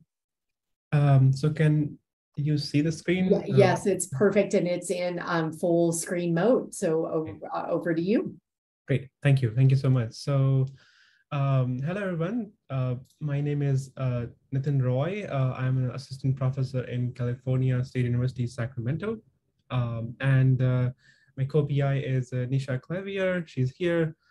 She is independent consultant at PW Research. So the project which we did was assessment of information and communication technologies, competency, and barriers of at-risk populations for community resilience. So the main, and this was done in the US Virgin Islands, mainly in the St. Croix region. So the purpose was to assess whether there is a disconnect between the disaster-related technologies that public health agencies recommend and the technologies that residents, specifically those in housing communities, are aware of and use. And the site we chose was St. Croix, US Virgin Islands, and the whole project, or the surveys and the interviews, ran between January 2022 to April 2022. So the main questions for this project, which we're going to discuss in a little bit, As you know, US Virgin Islands are susceptible to different types of disasters, mainly hurricanes, tropical storms, earthquakes, tsunamis. And the US Virgin Islands has been most impacted by hurricanes in recent years. In 2017, the St. Croix was devastated by hurricanes Maria and Irma. We understand that the importance of post-disaster and also during disaster resilience, which can be greatly increased by utilizing technologies like the websites, phone apps, and more. And so we have used an interdisciplinary mixed methods research to figure out what are the barriers, what are the discrepancies in use of ICTs in the US Virgin Islands. So the questions which our project was guided by is what do leaders of public health organizations feel community members should have in terms of awareness about technologies used for disaster response? What technological tools do at-risk populations report using, and what competencies do they have to these tools? And are there any barriers to using these technologies? What disparities exist between at-risk populations, utilizations of disaster-related technologies tools, and the current public health organization technological tools? That's the main three questions which drove this project. We used so the following steps for the project. The first step was to interview the leaders of public health organizations. These were qualitative interviews with 12 questions around an hour or so. And this was one of the most informational step. We got a lot of good information about the technologies which public health organizations are using for disaster preparedness and as well as post-disaster resilience. And the results were summarized, and we used the results, information which we got from here, to modify the quantitative survey which we did for the population, the people at risk. And so the quantitative survey was given to 6 communities in 3 regions of St. Croix, US Virgin Islands. And the questions were focused on demographics, ICT adaptedness, and barriers. Something around 40 questions in there. After that, out of the 753 respondents, because some of this was online, we found 166 surveys to be authentic, based on like robotic surveys, consistency checks, and time taken to complete the surveys and all those. We try to clean the data and make sure that the surveys which we are getting, which we are choosing for analysis, were appropriate. After that, basically we did descriptive analysis of demographics and also familiarity with different ICTs and barriers to ICTs. And we're gonna continue doing some more analysis. So the preliminary findings, if you can get from the quantitative interviews, which was one of the most informative. First of all, we found that it was hard to get participants. We would love to get more participants, but the interviews were very informative. And the electronic system, basically, these are some of the highlights of the interviews. So electronic system, which can alert SMS, or it can alert seniors in emergency. There is a system in place in the US Virgin Islands. Basically, 900 participants are there, but it's mainly for the seniors, which they can get the emergency texts in case of a disaster. There is an online platform for the receiving emergency alerts by FEMA. There are around 14,000 people signed up. There is another system called IPAWS, which is called Integrated Public Alert Warning System. It runs in collaboration with the FEMA. and is capable of pushing emergency SMS alerts to any cell which is active on the Virgin Islands and connected to the cell towers. And this is dependent on the reach of the cell tower and also how good that system is during disaster. The other important communicating device was the radio, which was the most important means of communicating for emergency alerts, and the SMSs were the second. And several agencies, around 14 to 16 agencies, are basically involved in disaster management, which we interviewed some of them.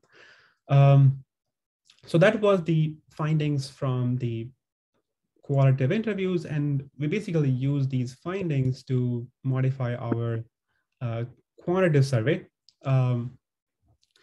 And the quantitative survey, the main findings for the quantitative survey of the demographics was something out of the 166 participants, 52.41% were males and 47.59% were females.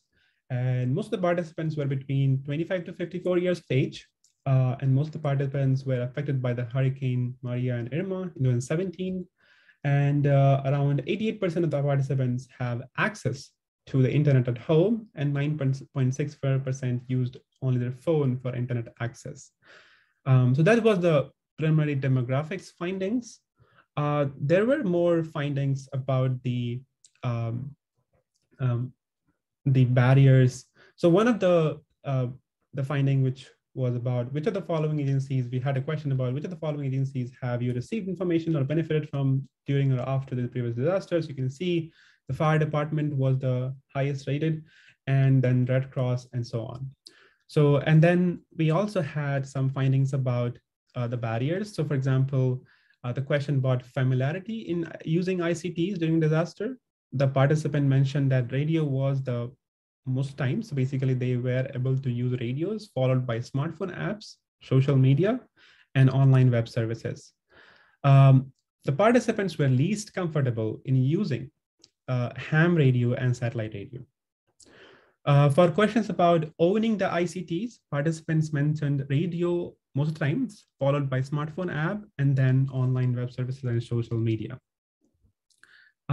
Participants of ages 55 to 64 were most comfortable with short messaging service and radio.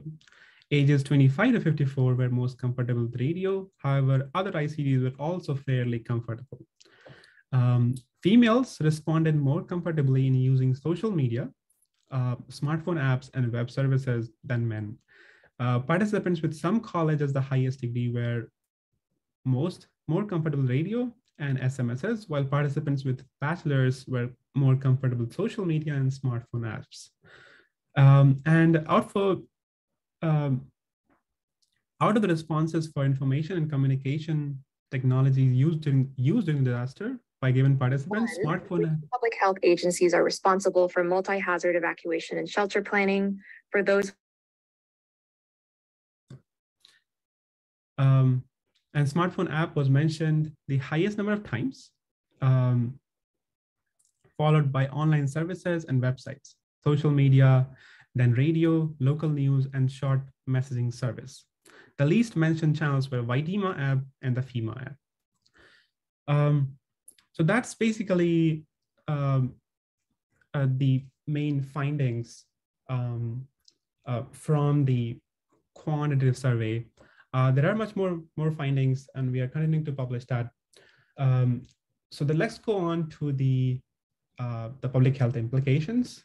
The main two public health implications which we derive from the project were there is a need to educate the general community about available disaster-related technologies and to provide trainings or workshops if necessary. And second, need for public health organizations to develop a more cohesive system and policies to communicate and share information with the community during and after disaster. And we basically used the interviews and the surveys to come to these conclusions. Basically, you can see the population of USVI is estimated to be about 106,290, something around that, by US Census. And the services like smartphone subscription, Facebook page cover a maximum of 15% of the world population. And participants were least comfortable with ham radio and satellite radio. And so basically, there is a need to educate general community about available disaster-related technologies and to provide trainings, at least share information. There is a need for that. So that was the first public health implication. The second implication, basically, what we found in the interviews is that one of the participants indicated that the main challenge agencies face is ensuring that the communication is clear, concise, and timely about messaging sent to the emergency radio and SMSs. So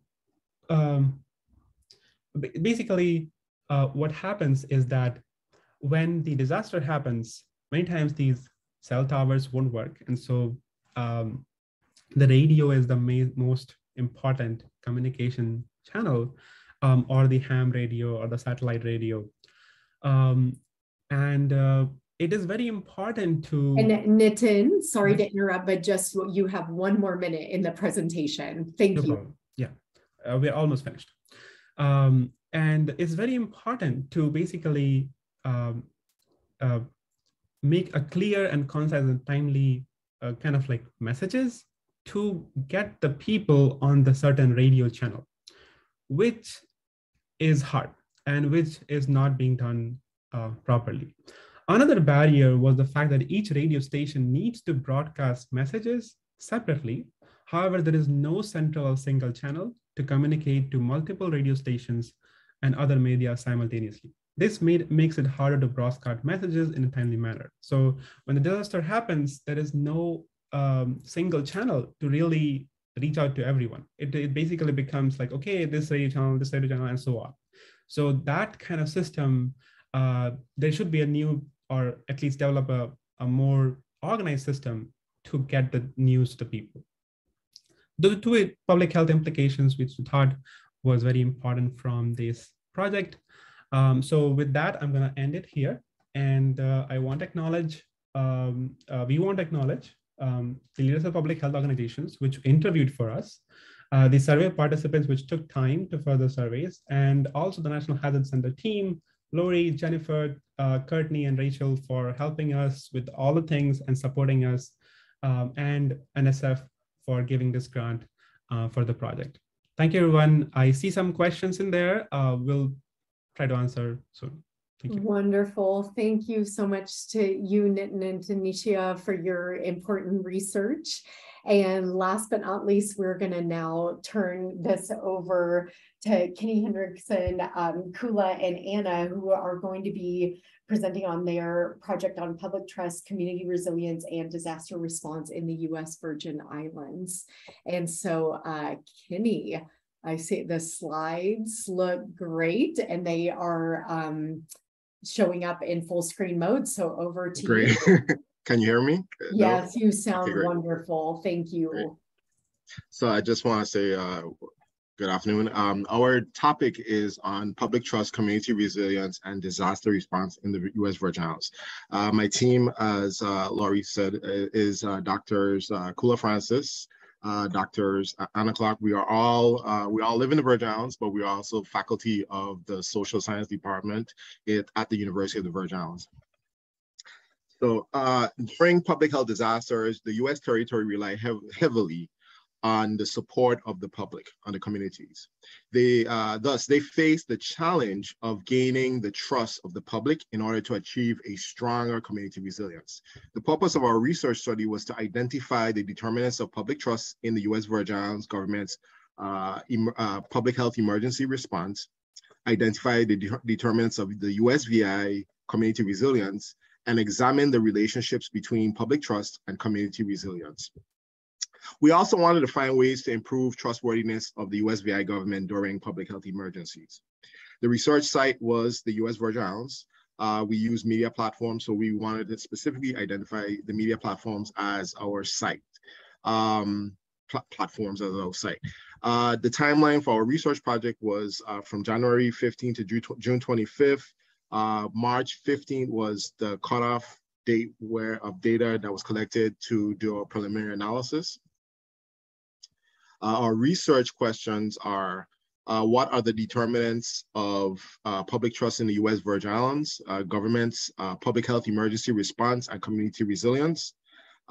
Is there a relationship between public trust in the U.S. government's public health emergency response and the perceptions of community resilience?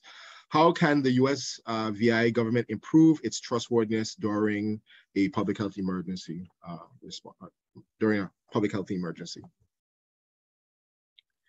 The research utilized a modified cross-sectional survey method. The survey consisted of demographic items, 2 instruments, the USVI score and CRAM, which I'll talk a little bit about more, and 3 qualitative questions that looked at trying to answer questions about how to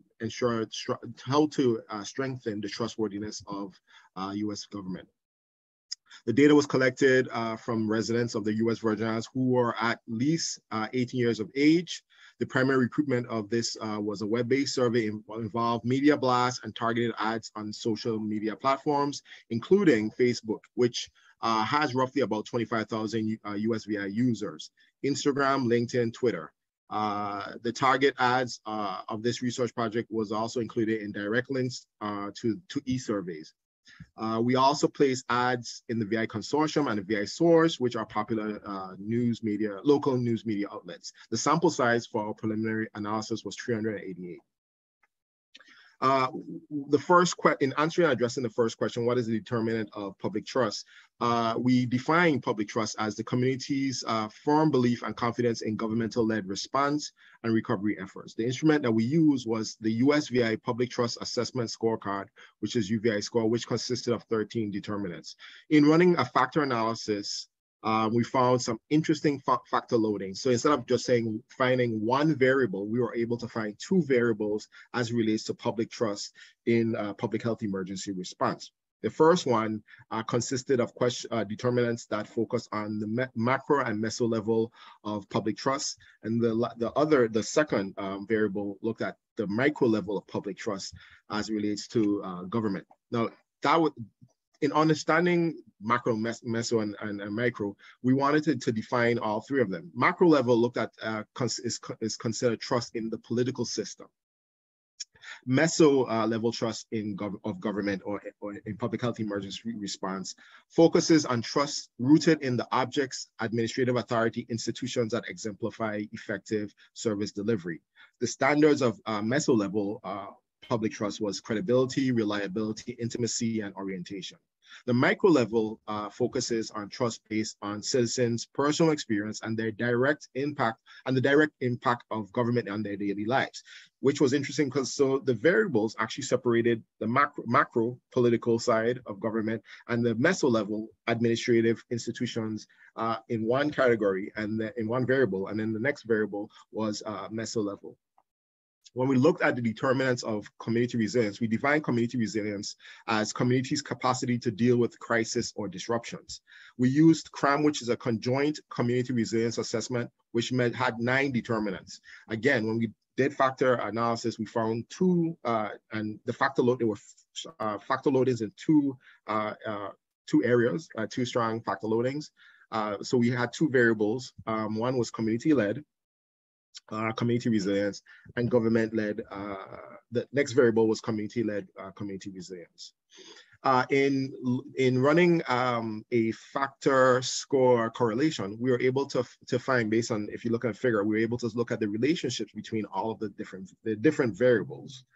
And we saw some interesting things, that there were some very strong associations between most of the variables. And we also had some medium relationships too. There are clearly a difference between the aspects of public trust and community resilience. But we also found that the participants perceived that their involvement in community resilience to be less associated with their trust of micro level US government's public health emergency response. In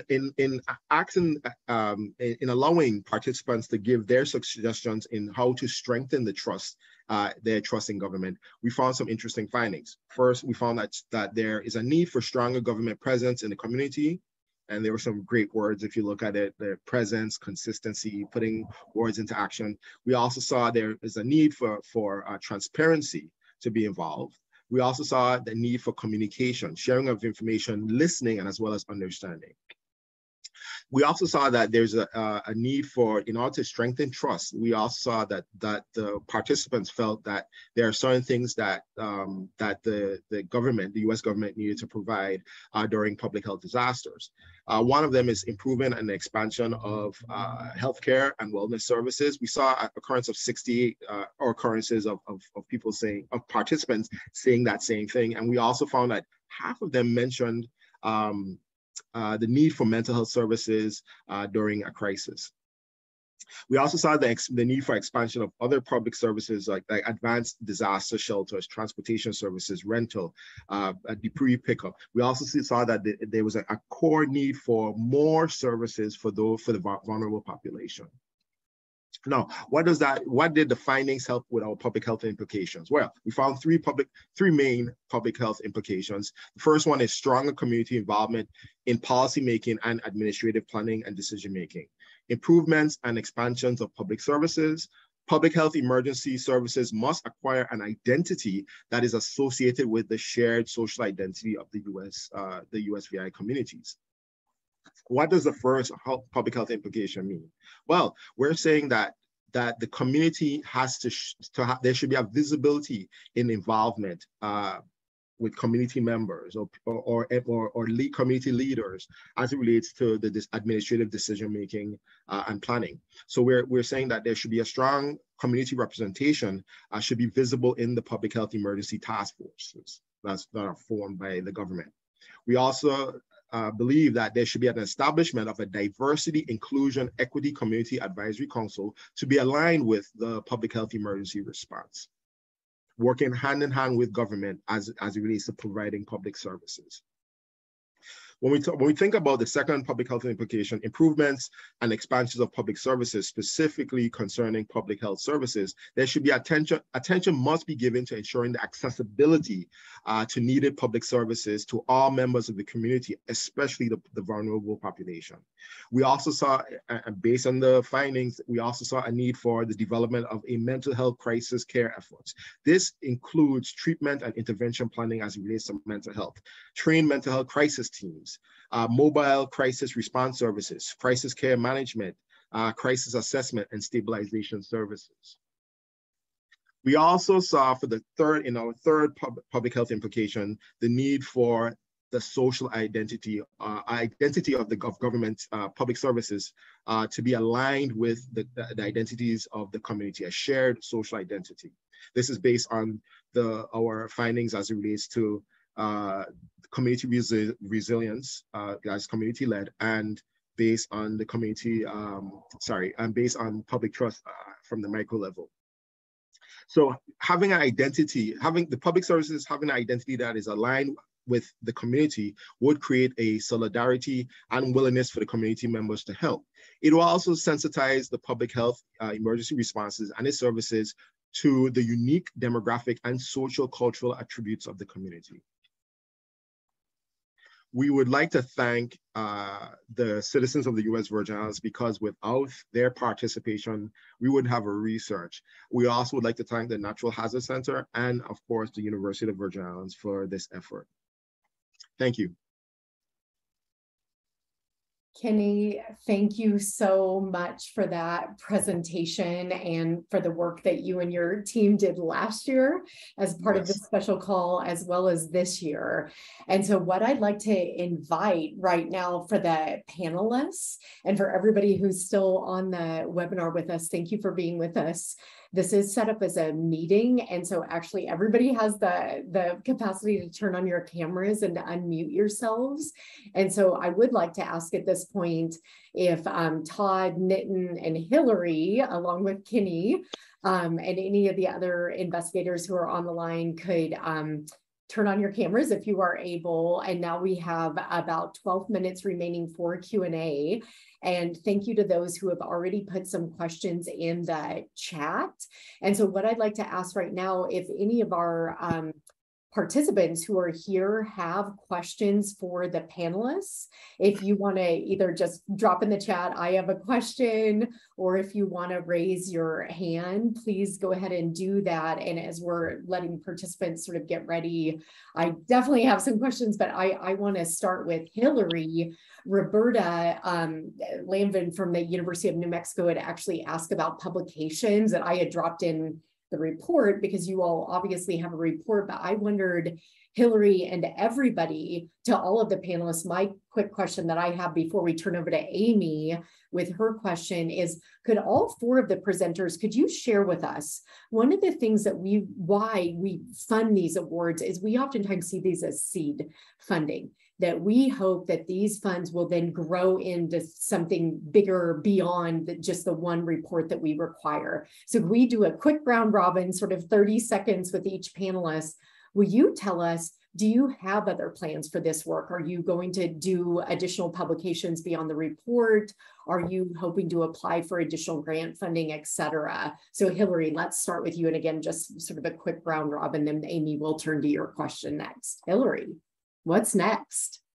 Sure. So it's interesting because none of us on this team have a public health background, but small islands mean a lot of people are involved in a lot of different things. So from the management perspective, I set it up that way to say that I think that what I can speak to here, and I think there's a lot of exciting research that speaks for itself. We're obviously interested in running it when we get the 2020 census data and comparing it there. And I think there's a lot of research, but I'll speak to a couple interesting management things that I'll be doing with it at the Department of Planning and Natural Resources and other agencies I work with. I think we're going to really try and work it into a lot of, so we still have eligibility for a lot of funding after the 2017 hurricanes under the Hazard Mitigation Grant Program, the territory. So we still work with, I at DPNR and Greg at UVI and others, we work with VITEMA a lot, the Territorial Emergency Management Agency.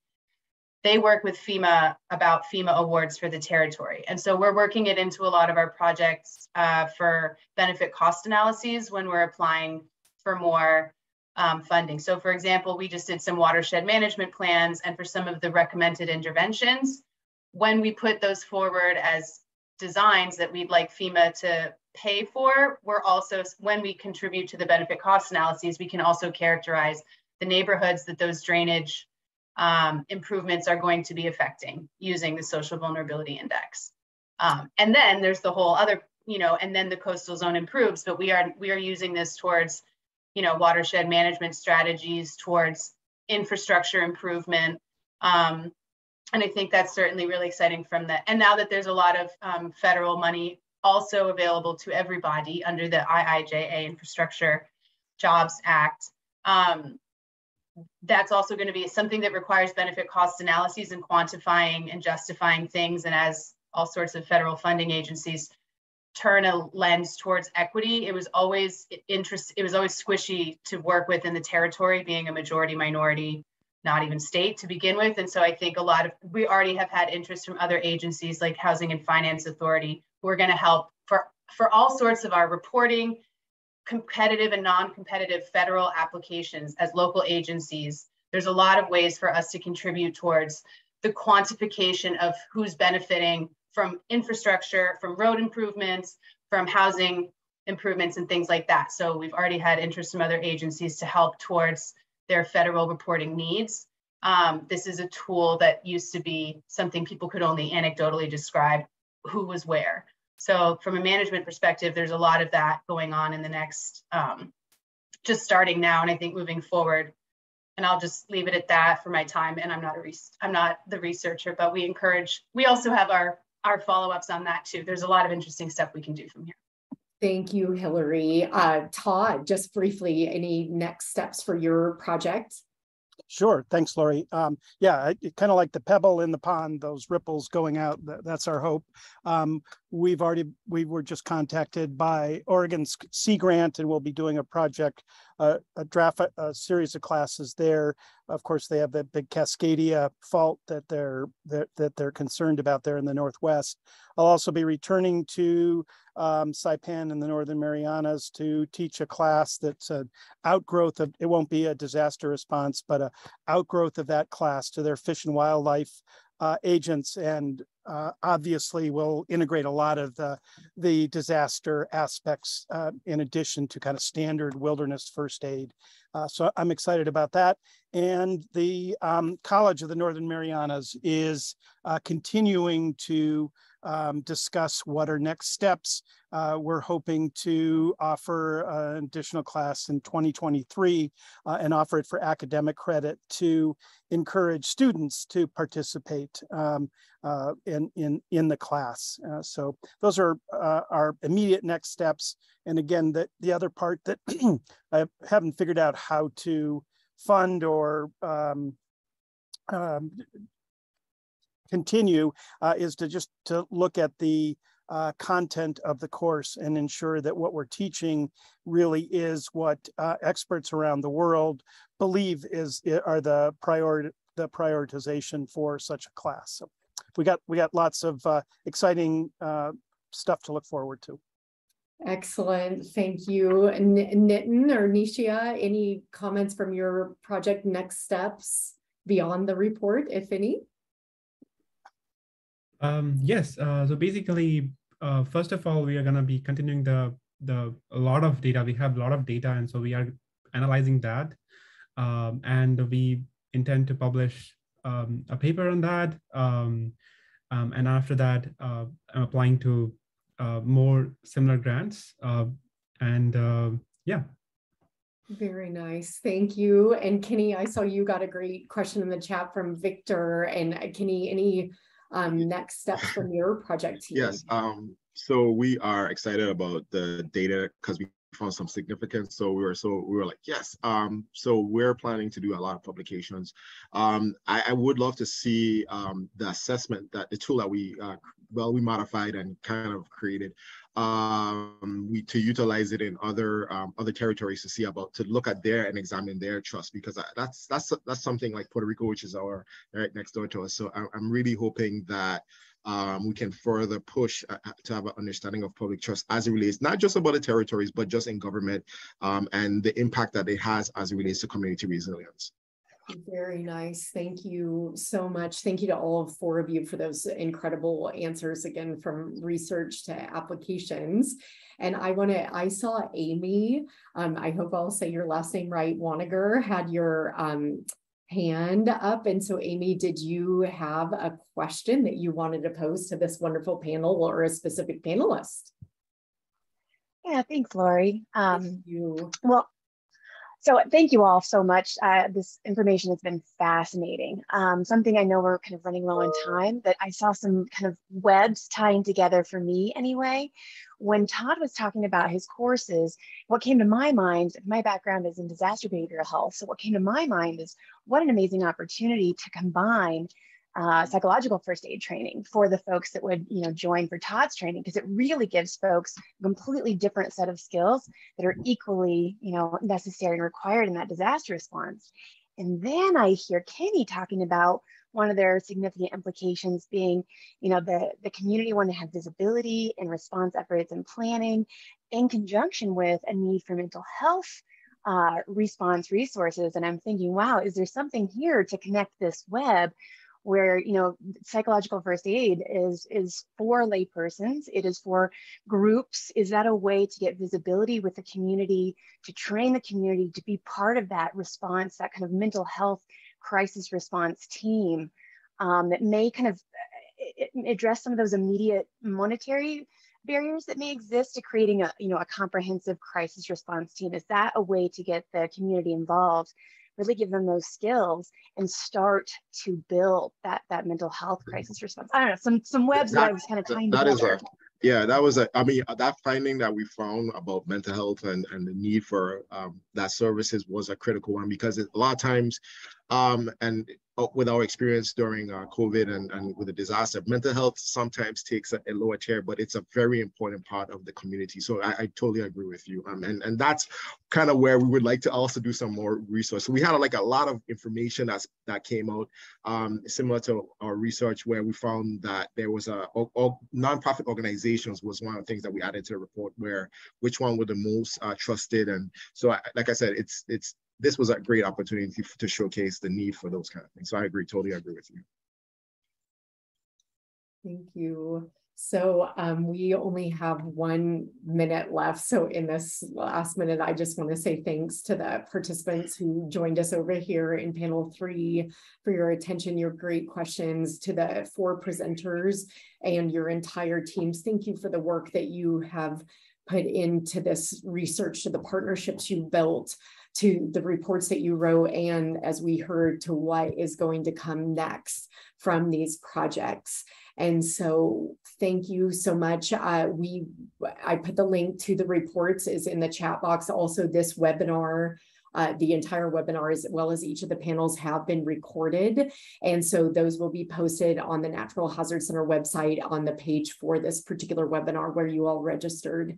And so with that, I just start and end with gratitude always, and a special gratitude for these teams and for the work that you've done and the light that you have shown on the contexts and the people where you are working and those you're working with. And so thank you so much. I hope you all have a great rest of the day, and we will see you soon. Thank you. Thank you. Thank you, everyone.